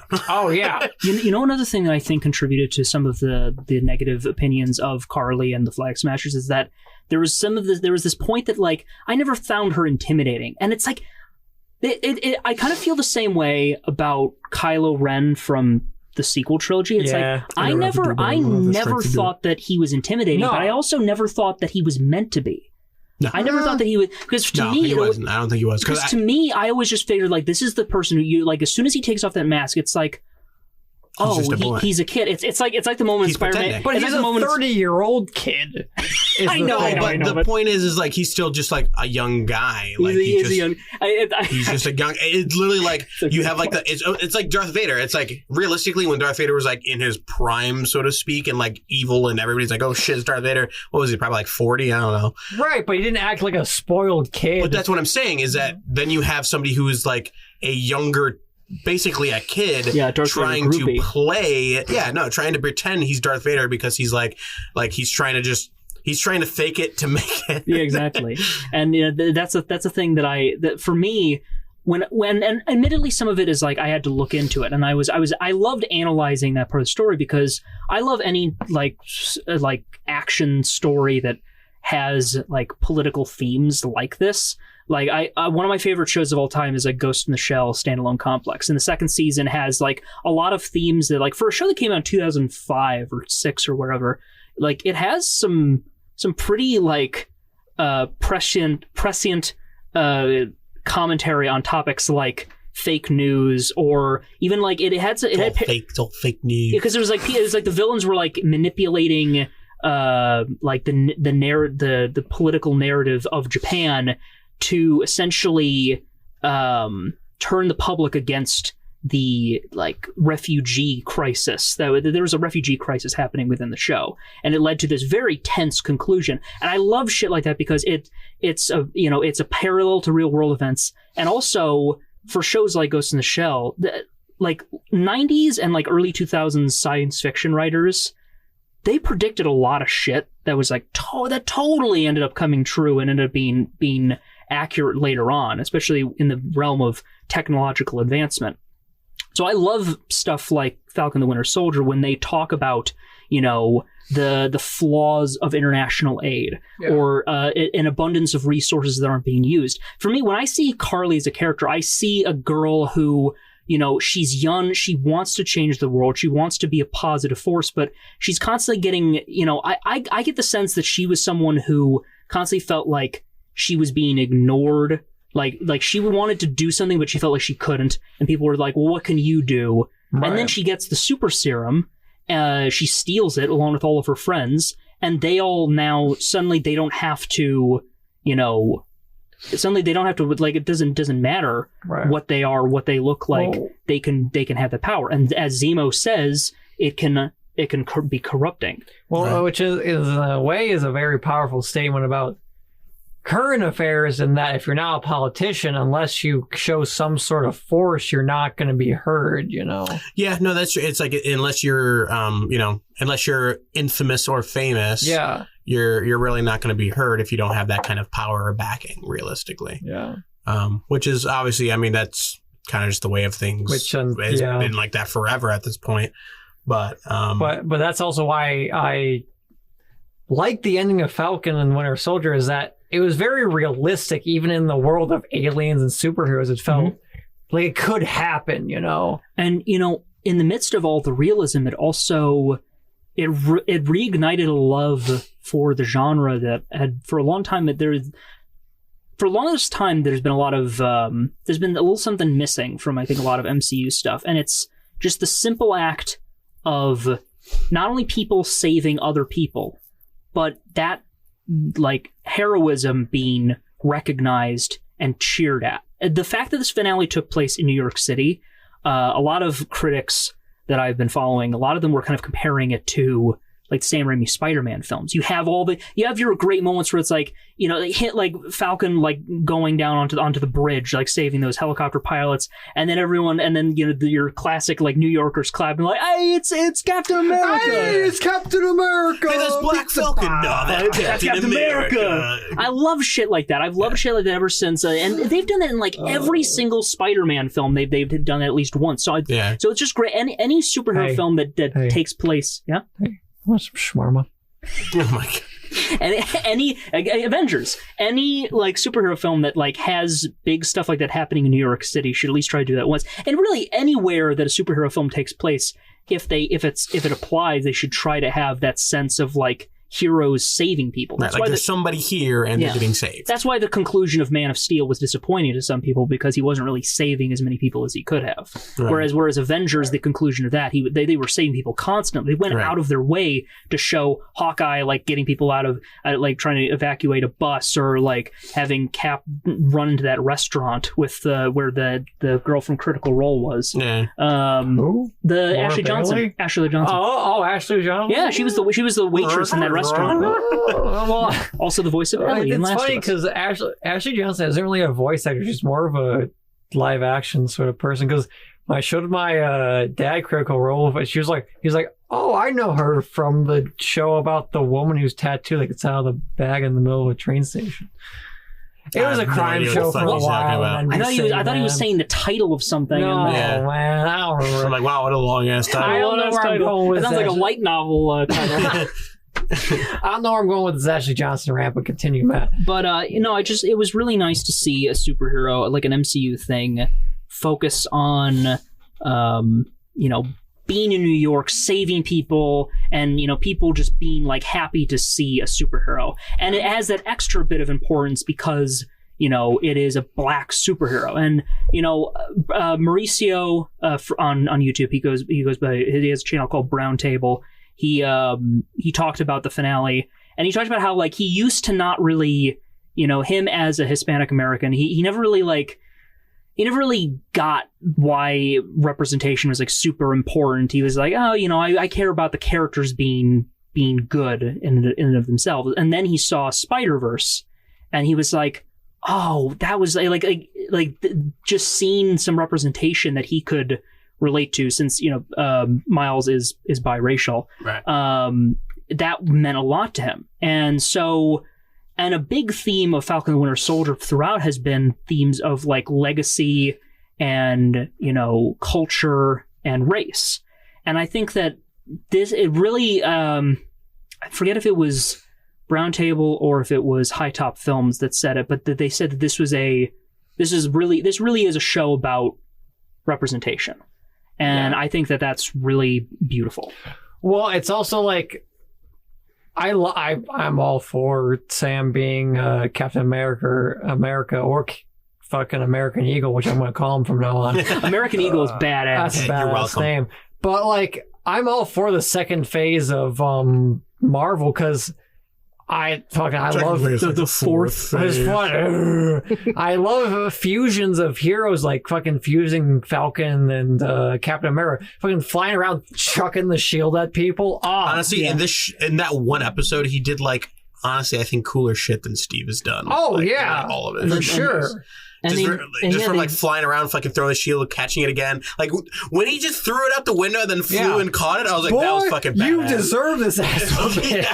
And what I love is that they and I'm so glad they didn't abandon the wings, because that actually allowed them to give Sam a way of compensating for his lack of super serum. And that's what I wanted to go off too, because I will say in the beginning of this, even I was kind of skeptical. Like when he first got the shield, I'm like, why the fuck did they give it to him? Not because he was African American or anything like that. I was just more of like, because you were thinking about the super serum. I'm thinking like he has no powers besides a suit, and it's like this last episode, and even just his speech was a good way of just shutting every single person up by just being like he's like, even if you have super, just everything. I can't think of all the lines, but when I was listening, I'm like, you know what? He shut me up right there. I'm like, I agree. You're a fucking cool-ass Captain America. You know how I think that they accomplished that so well? It's two things. One, at the beginning when they give John Walker the shield, they have that Good Morning America montage where they explain it. It's like, oh yeah, like you fucking physical specimen. Yeah. and show him like throwing the shield. So it's like, okay, it's possible. And it's also a lightweight shield. So it's believable. And, you know, you're probably not going to want to throw it so hard that you could kill people potentially anyway. Right. And then they do the second best thing. They do a motherfucking 1980s training montage in episode 5. Yeah, and they do a third thing, though, too. Not only the training montage, the third thing they do is they show, they don't tell. Like, they straight up show, like, when he gets hit by Super Soldier, they show his wings go out and into the ground. Like, they just add those small little shots to be like, like, this is how he's standing back. This is how he's keeping his ground. And I fucking love that. The thing that I found funny was in the training montage, you could clearly tell who was a stunt double and who wasn't. When he was doing the flips? Yeah. That's right. It was fucking great. It was a great training montage. It was an awesome training montage. Listen, just the fact that like Bella was not that much of a Falcon fan, just because like she was like, all right, whatever, he's just the Falcon. But once he stood up and like even when he got the suitcase, she's like, I just want to see a suit. I just want to see it. Yeah. And then she saw the suit. She's like, that's fucking awesome.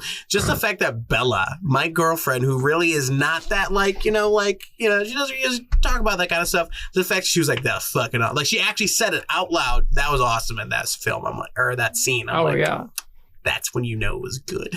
Oh yeah. You know, I have a kind of a thing where like I can be defensive of lame characters, but mostly just because I feel like I've been pretty easy to please when it comes to just having a character be like really, really cool. Like if a character isn't overstaying their welcome, they're contributing and they do cool shit, I'm going to call them cool. Like, for the longest time, you guys know this, that Hawkeye was, like, my favorite superhero or my favorite Avenger, because in the first movie, it's like, oh, man, he's doing really cool shit. He's looking cool doing it.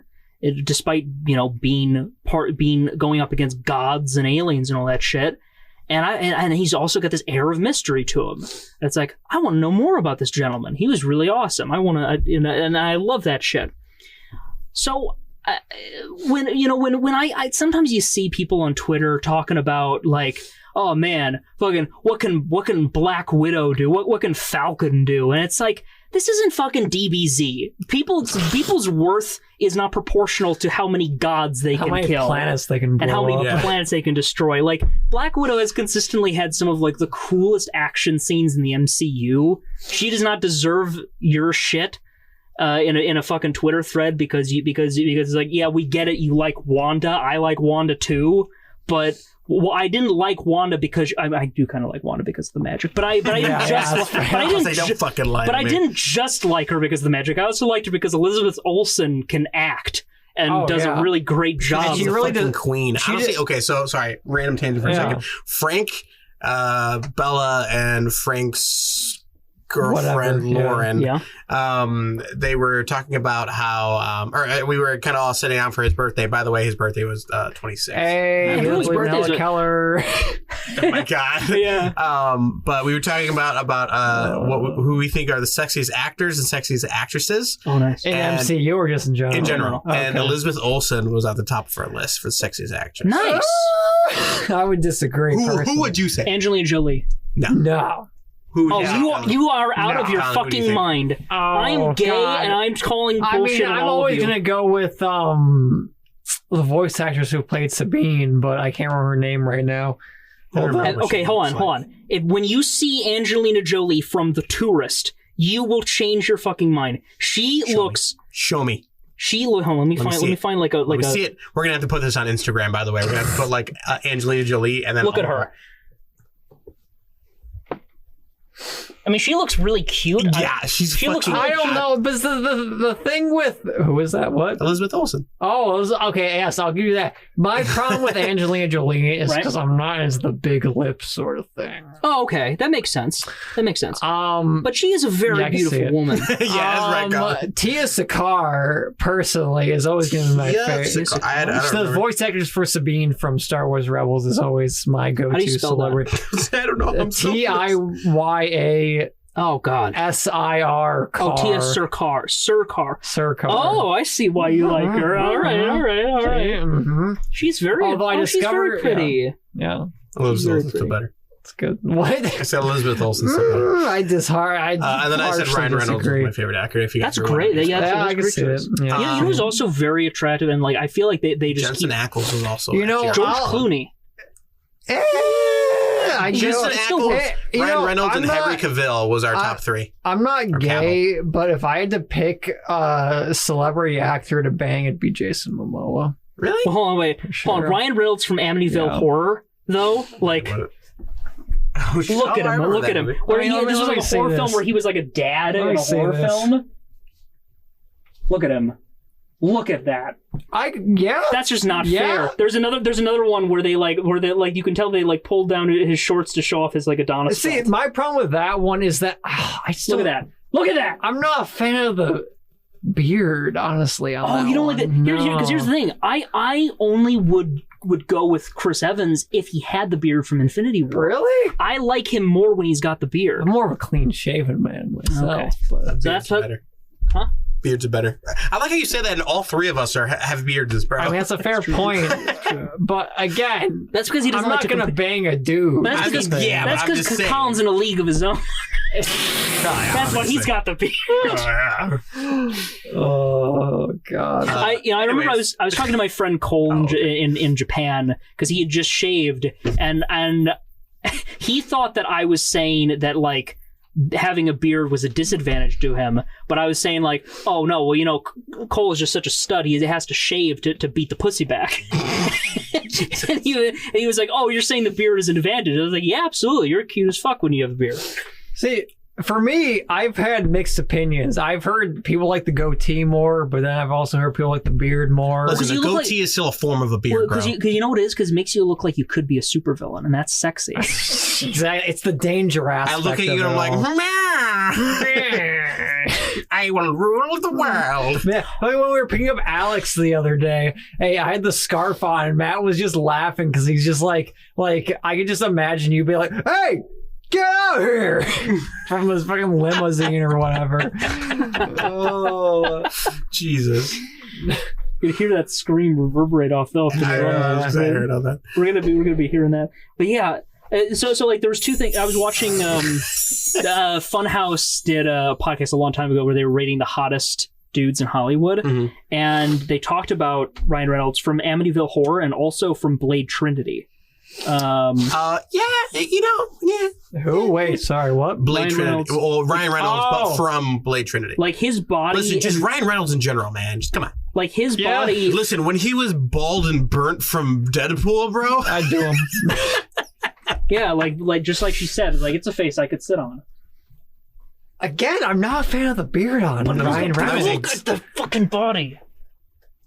Actually, I don't like the beard. I'm not a fan of the beard on Ryan Reynolds. But that beard specifically is more just a douche. Like. No, and Adam Kovic said the same thing. He was like, the one thing that kills it for me is the dumb hair. Yeah. It's the one thing that kills it. Yeah, that kind of killed it. We need to actually do something because so in my Discord server, we did a list. We just were bored one night and we were like, let's make a list of like the hottest anime girls. Purely based anime guys we're going with. And now we're planning on doing. I want to say, your list is moot because it didn't have Asuna. I know. I will say, like, there was a moment in like Alicization where like she's in disguise and she takes off the disguise. Don't you fucking spoil that show. I literally went, damn. Damn, girl, where'd you find this? Holy shit.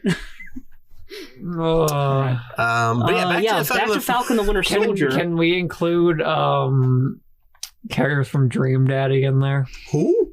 Oh, or the Game Grumps. Sure. Remember the Game Grumps? The Game Grumps game, Dream Daddy, where it was a dad dating simulator. Yeah, the daddy dating sim. Did you never hear about this? No. Oh well. Oh my God. I never played it, but you live under a rock.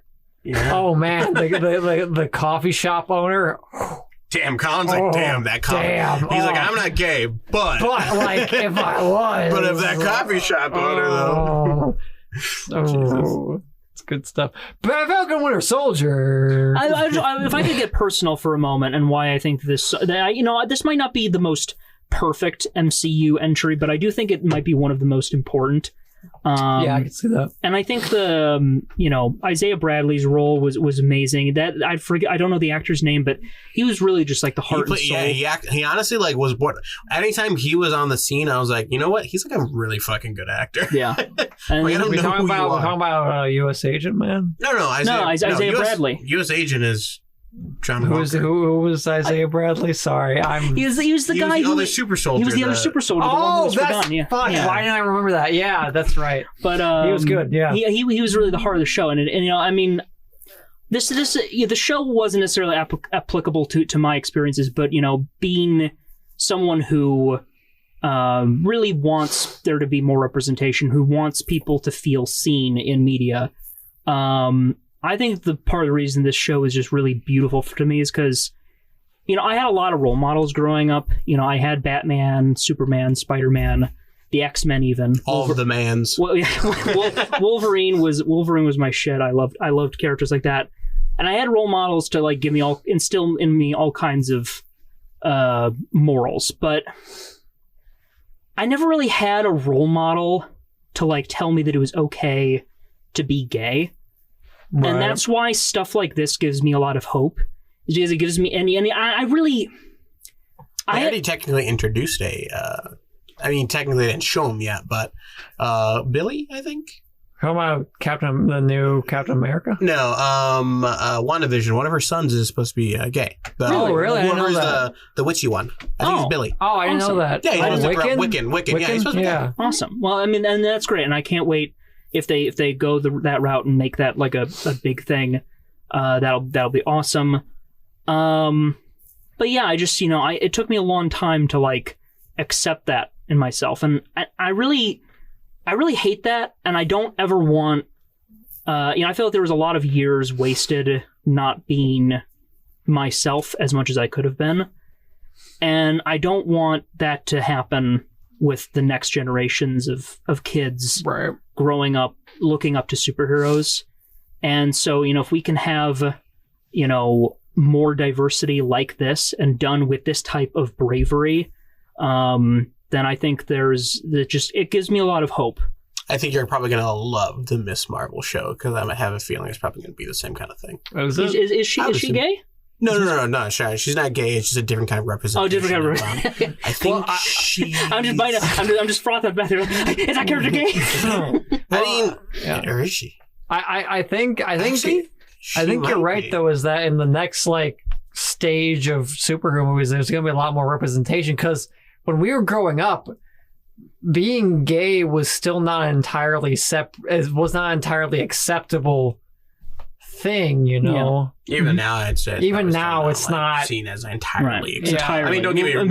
I give it 80% acceptable. Yeah. Rating, we're getting there. Get the stigma. I mean, we always had stuff that was kind of like, I've joked in the past, like, there have been a lot of cartoons in the last couple of, in the last decade that were shows where people could find comfort in them, even though they weren't directly, outwardly confirming that they were about those types of groups. Like, I've described shows like Steven Universe as like stealth gay, because it's like something that like the queer community can look at and they can rally behind it, and it can be something that is meaningful and powerful to them.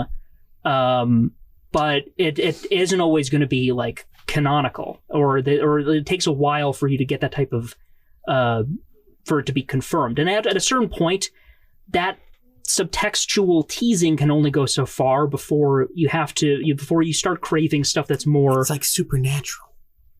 Is it? Yeah. Dean's bisexual. Oh. Is he? Yeah.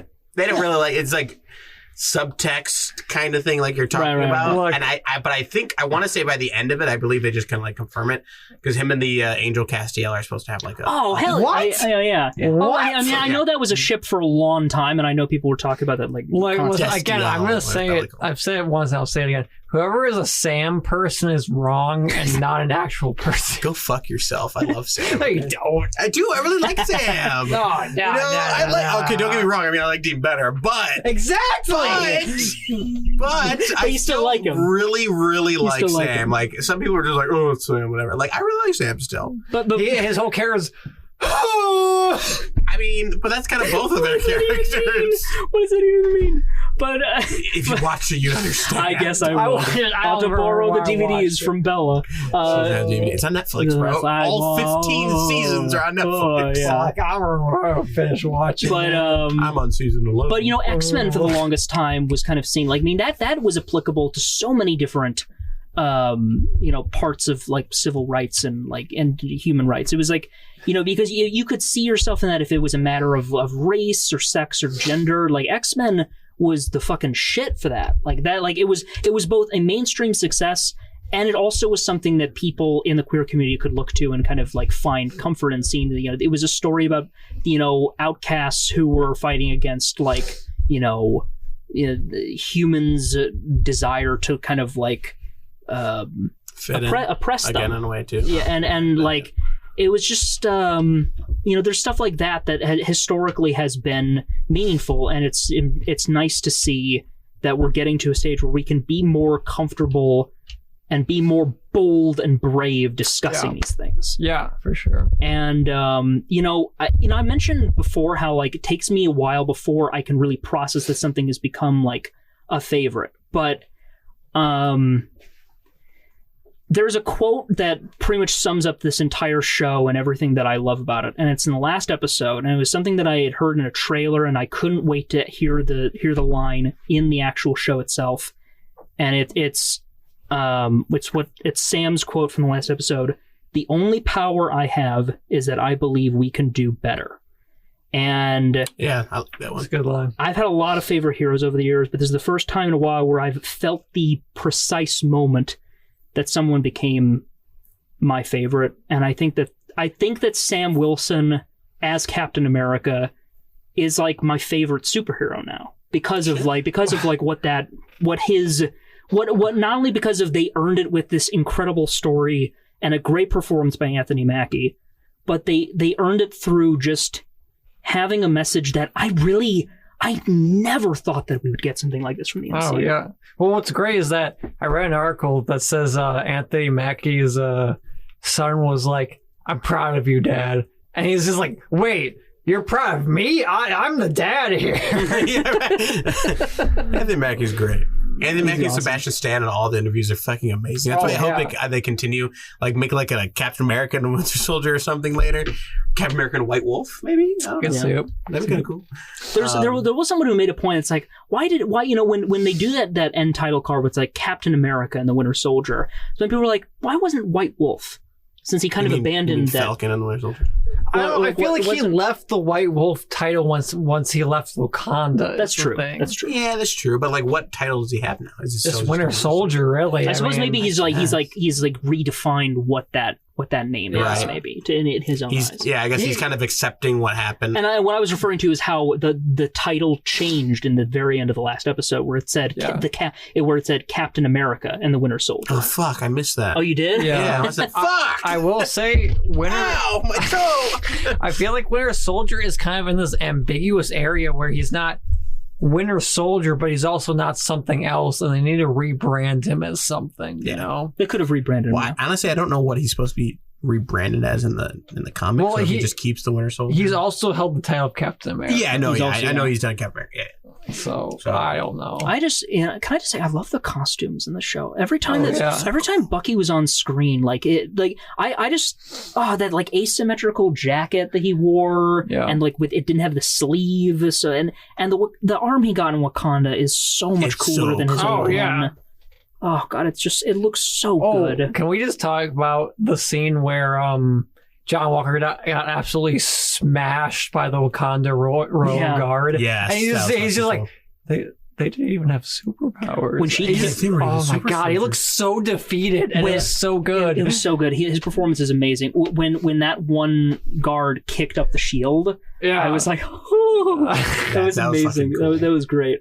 Oh man, the fight scenes were also great. I was under a misconception that the Russo brothers were involved with this production. They're really not.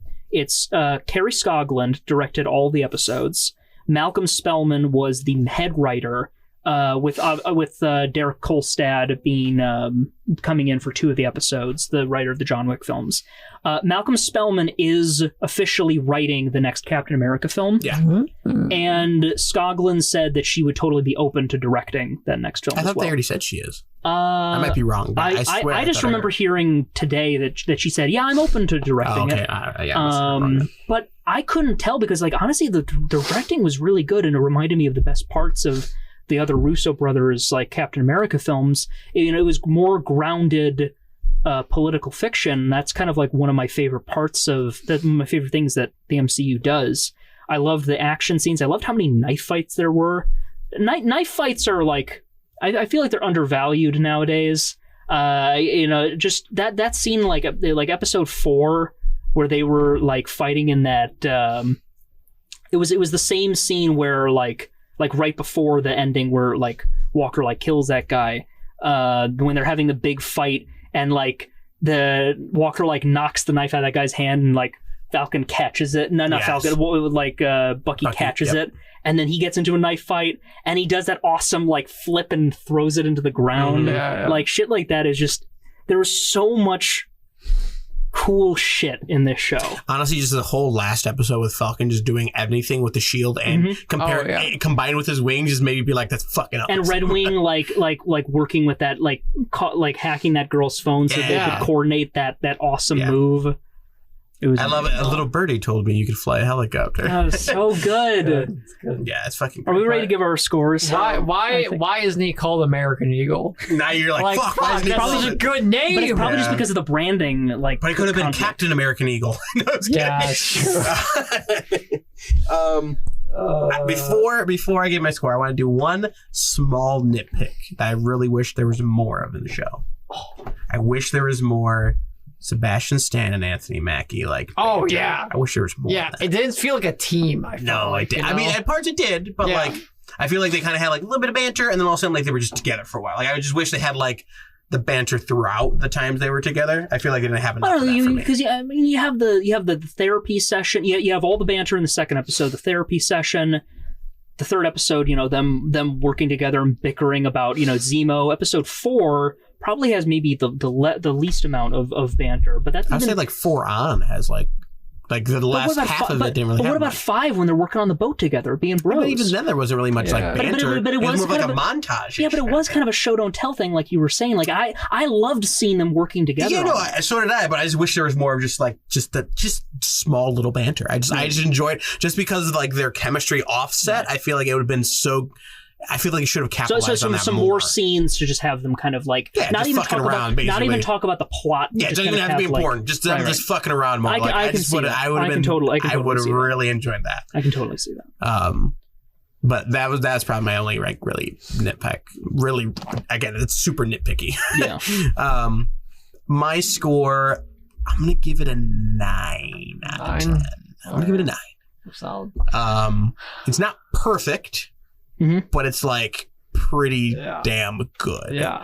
And I feel like that's the same, I think, what I did with WandaVision too. I think I gave it around a 9. Right. And I kind of agree with both of that. This is kind of going back to like what you're saying about damn, I can't remember exactly what you're saying. I think it was kind of being, is it kind of forced into things, I guess you were talking about earlier, kind of being forced into position. Like you were saying, like all of the characters kind of like how Agent Walker, U.S. agent, or whatever you want to call him at this point, he was kind of forced into Captain America as, or things that they didn't exactly ask for is happening. I feel like I really like how they exploit that for all the characters, because it was not only him who had that from, the American government, but it was also, Sam didn't ask to be Captain America, and he was the one that the mantle was given to.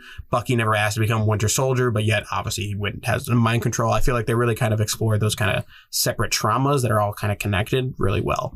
Yeah. So that was one of the biggest things I really liked. I really like how they, like you were saying, they really kept it grounded. Like it was just totally like a really grounded show. Yeah. You had super soldiers, but like that wasn't really. It was kind of the main focus, but not at the same time. Like, it was more of like, yeah, look, he's a super soldier, but like that doesn't really mean anything like that. And again, that kind of goes back to like what I was saying. They were really trying to kind of prove to people that Sam can be Captain America. Like, there's no reason why he shouldn't be. And I feel like they really did that in the beginning when they were showing, like, you know, okay, like, he's here's John Walker. He's a really trained Army vet. He's really trained, and that's kind of like, if you think about it, that's kind of like where Bucky would be coming from. Whereas Bucky's a trained Army vet. I guess Sam is kind of too. Well, anyways, but you kind of know where I'm getting to. They kind of all have armor training, but the point is, it was more of like highly trained, and then eventually they both had super soldier serum, but you still kind of got from both of them that neither of them are kind of worthy of it. Yeah. So I think they really dealt with that really well. So overall, 9 out of 10. I really enjoyed it. Okay. Would watch again. Like to see it. Actually, Bella already wants to rewatch it. Nice. I'm gonna go with 9.2 Sam wings out of 10 Winter Soldier arms. This is going to be a recurring thing. 100%. I think that's like a 9.5 out of 10, realistically. Yeah, Probably. basically. But it's 9.2. But well, it's just directly translated. Then there's no point of saying about the other stuff. Exactly. But it makes you think, which is what I appreciate about the show. It all ties in together, Michael. Snap. Is that I hate it when shows make it black and white, because which this show doesn't.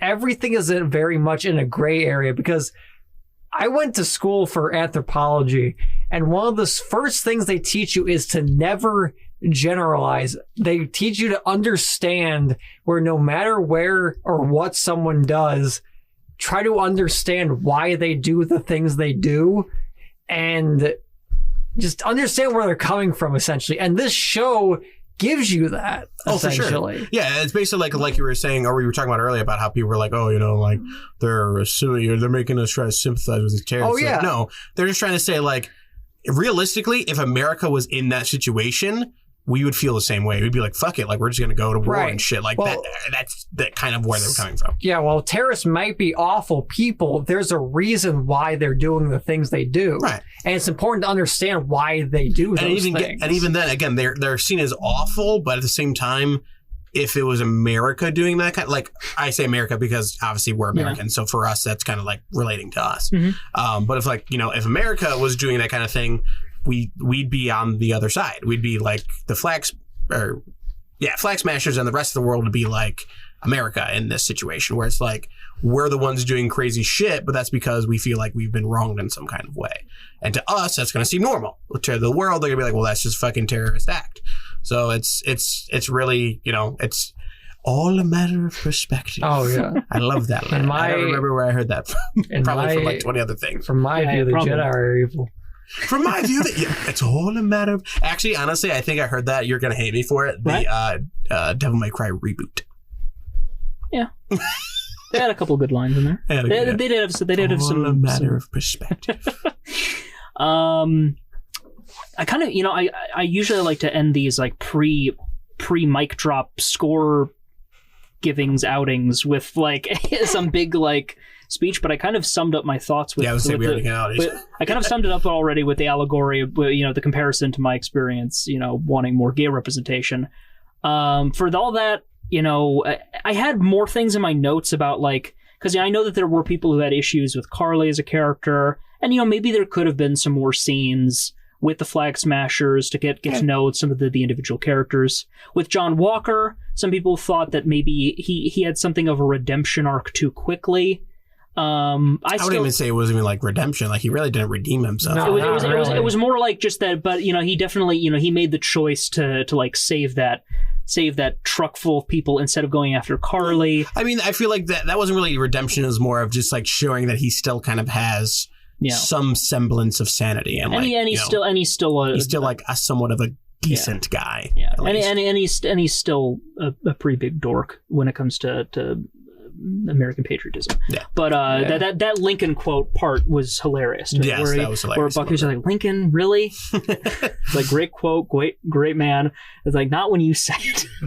That was great. Man, I could go a whole rant about Lincoln, let me tell you. Vampire Slayer? Yes, he was Vampire Slayer. Great movie. Don't watch it. Don't watch it. I'm not watching it. I'm gonna give it a 10. Fuck it, I'm giving it a 10 out of 10. Oh shit! I really, Falcon wings out of 10 about. I really 10. Yeah.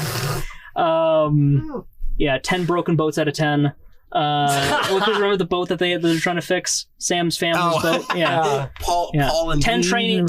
10 kick flipping training montages out of 10. Hey, shit, that's pretty high. Yeah. I just it's something that it's something I've been wanting from Marvel for a while, and it's something I never thought that we'd get, and it gives me a lot of hope for the future of this cinematic universe if they keep giving people, because they mention in interviews that like such little things like just that scene with like Falcon and like with the Sam and his sister getting denied that loan, like Spellman said that like that one scene alone, we were getting calls from a lot of people up top like wanting a little bit of input on that scene. Yeah. And thankfully like it didn't get altered and they were able to do the scene as they wanted. But like it's just, I'm really happy that and this makes me, the success of this, I'm even more excited for like Shang-Chi, and I'm especially excited to see whatever the fuck Eternals is. When are we getting a trailer for that? Somewhat soon, I think. Oh my goodness. I forgot what I was gonna say, but go on, Matt. Before we continue, I want to ask one thing. That's pretty much done. Before we finish up, basically. Yeah. There's actually people who were saying the writing was meh. What do you think about that? I think it was pretty good, personally. That was pretty good. Here's the reason why they're like the characters are right, the writing kind of shit. I'm if we're thinking in terms of the broad strokes of it, there were a lot of people who were tweeting out that scene of where it was Bucky and Sam behind Sam's like house, and it was the scene where Bucky was telling him like, when me and Steve, when we talked about this and we decided on this, I don't think any of us thought about what it would feel like for a black man to be handed the shield. And I'm sorry, and he apologizes, and it's a moment that's really important, and it's vulnerable, and it's beautiful, and you don't often see, and I think there were a lot of people who were like, this is the worst dialogue I've ever heard. I thought it was great for that scene. Think about that, for that scene. And somebody made a point that it's like, maybe people are hesitant about it because they think it's so like, because maybe they just aren't used to seeing some like a type of apology like that, like real life issues in their show. Real life issues, really what it comes down to. And such a mature response. Like, I mean, we should know. Like, we talk to each other about all kinds of shit that's going on in our lives, and like open up about that shit. And it's like, it doesn't have to sound like an Oscar award-winning movie. It's just it's what we need to say. To it's like it's a human moment, and so I don't take a lot of that stuff seriously because I honestly feel like a lot of it is just it wasn't comic booky enough for me. Despite the fact that I feel like this is my friend Edo. I watched it with him, and he told me that this felt like the most comic booky thing Marvel's ever done. Oh, fuck off. What do you mean? That is not like it's not the most comic booky thing. Yeah, I wouldn't. Well, at least the finale. The finale, in a sense, like having the thing of having that big moment where he's talking to all the politicians. That speech was such an amazing moment because it's really like, it's not just him talking to them, and it's not just him talking to America. It's him talking to the audience, and that's what I really liked about that. And that's why, like you said it yourself. Like he's basically like fuck all you guys. That's basically what it was, and I feel like it was more of like I was saying, like it was more of like them just being like you guys are dumb for what you were thinking. And consider that maybe it's not like when we think like comic booky, we think of certain things. For me, in this context, I tend to think of it like comic booky in the sense that it's a larger than life story conveying something really really human and really special and important, and it comes from the heart, and that's what I think makes stories like this beautiful. It's the reason why superheroes have appealed to me at all. It's the reason, like, I mean, I come from a family of people who love superheroes because, I mean, superheroes, like,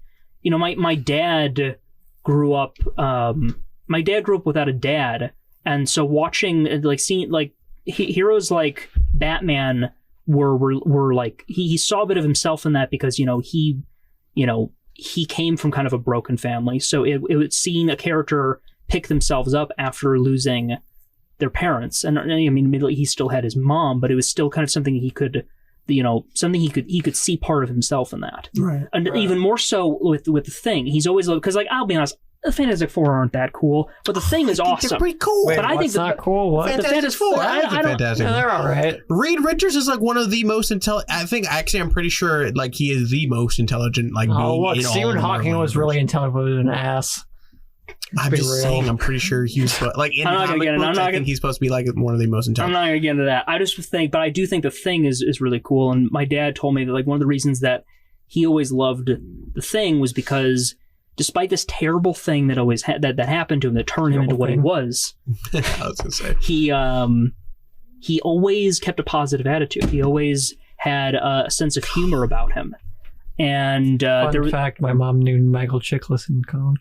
Oh yeah, you've told us about that in the past. Yeah. Oh, nice. Michael Chiklis, who played the Thing in the 2005 Fantastic Four movie, no sure, something like that. Oh. But yeah. So superheroes.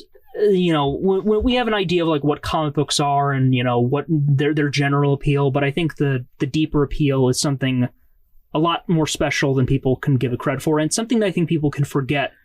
When the mainstream kind of takes over and has its way with a property and does certain things with it. And it's just nice to see a show like this look at superheroism and the idea of a superhero and what that can mean to people in a new light. And a light that I think needs to be shined as brightly and as beautifully as can be. Yeah, I agree. I agree with that. I think that was a good closing statement. I don't think this chair. Can't beat that, yeah. This chair is very uncomfortable. My ass is really sore. I really gotta pee. So we really need to end the show. I'm so hungry right now, man. Oh man, we gotta get some Taco Bell. Oh, speaking of Taco Bell. It's not speaking of which Taco Bell, but look forward to special behind the scenes Instagram posts from now on. Well, now we have to take a picture of us getting Taco Bell. God damn it. I was planning on it, trust me. All right. Wait, are we actually getting Taco Bell? I don't know. I was planning on filming or picturing whatever we're getting later. But filming or picturing? Picturing. Is that picturing. The act of taking pictures of an event. Yeah. Picturing. Picturing. Oh man, my ass is really sore. All right, so I'll put my written review of Demon Slayer the movie in the description. Also follow us on Instagram. And also, I'm gonna try to do more shit on there now. Yeah, we do more shit on there. Morty. Oh god. Oh jeez, Rick. Oh man, this chair's really uncomfortable. I thought it was gonna be more comfortable when I walked in and saw there was a new chair here. Links in the description. One that my glasses on is pretty comfy. Yeah, the one you spilled alcohol on. Well, look forward to Yasuke and Mortal Kombat next week. One of the few times we actually know what we're talking about next week. Yeah. Which, by the way, sorry that we changed the script halfway through. I know Colin posted on Instagram that we were talking about Mortal Kombat. Me and Michael didn't see it because we just forgot. But thankfully, my sister bought another month of HBO Max, so I can watch it. It's also in theaters. We can go see it in theaters. But we're already planning on seeing Scott Pilgrim because Scott Pilgrim vs. the World is re-released in theaters, and Edgar Wright says it's the optimal way to see the movie. Yeah, but realistically, he's probably just advertising. Yeah. Baby Driver was good. Watch how Kevin Spacey turned out. Oh, and also, actually, Baby Driver was actually pretty good. Baby Driver was great. Baby Driver is a great film. However, it's just really fucked up to think that both Kevin Spacey and Ansel Elgort and the main guy are both like creeps in real life. Yeah. Fuck. We got to end the show. Thank you so much for listening. New episodes every Monday at 10 a.m. Central Time, audio, and then a week later, a video version that is on Wednesdays at 7 p.m. Central Time. Speaking of which, look forward to Michael and Matt's review of Mountain Dew watermelon flavor. Yeah, they'll be coming out soon. Okay. Oh, please stop recording.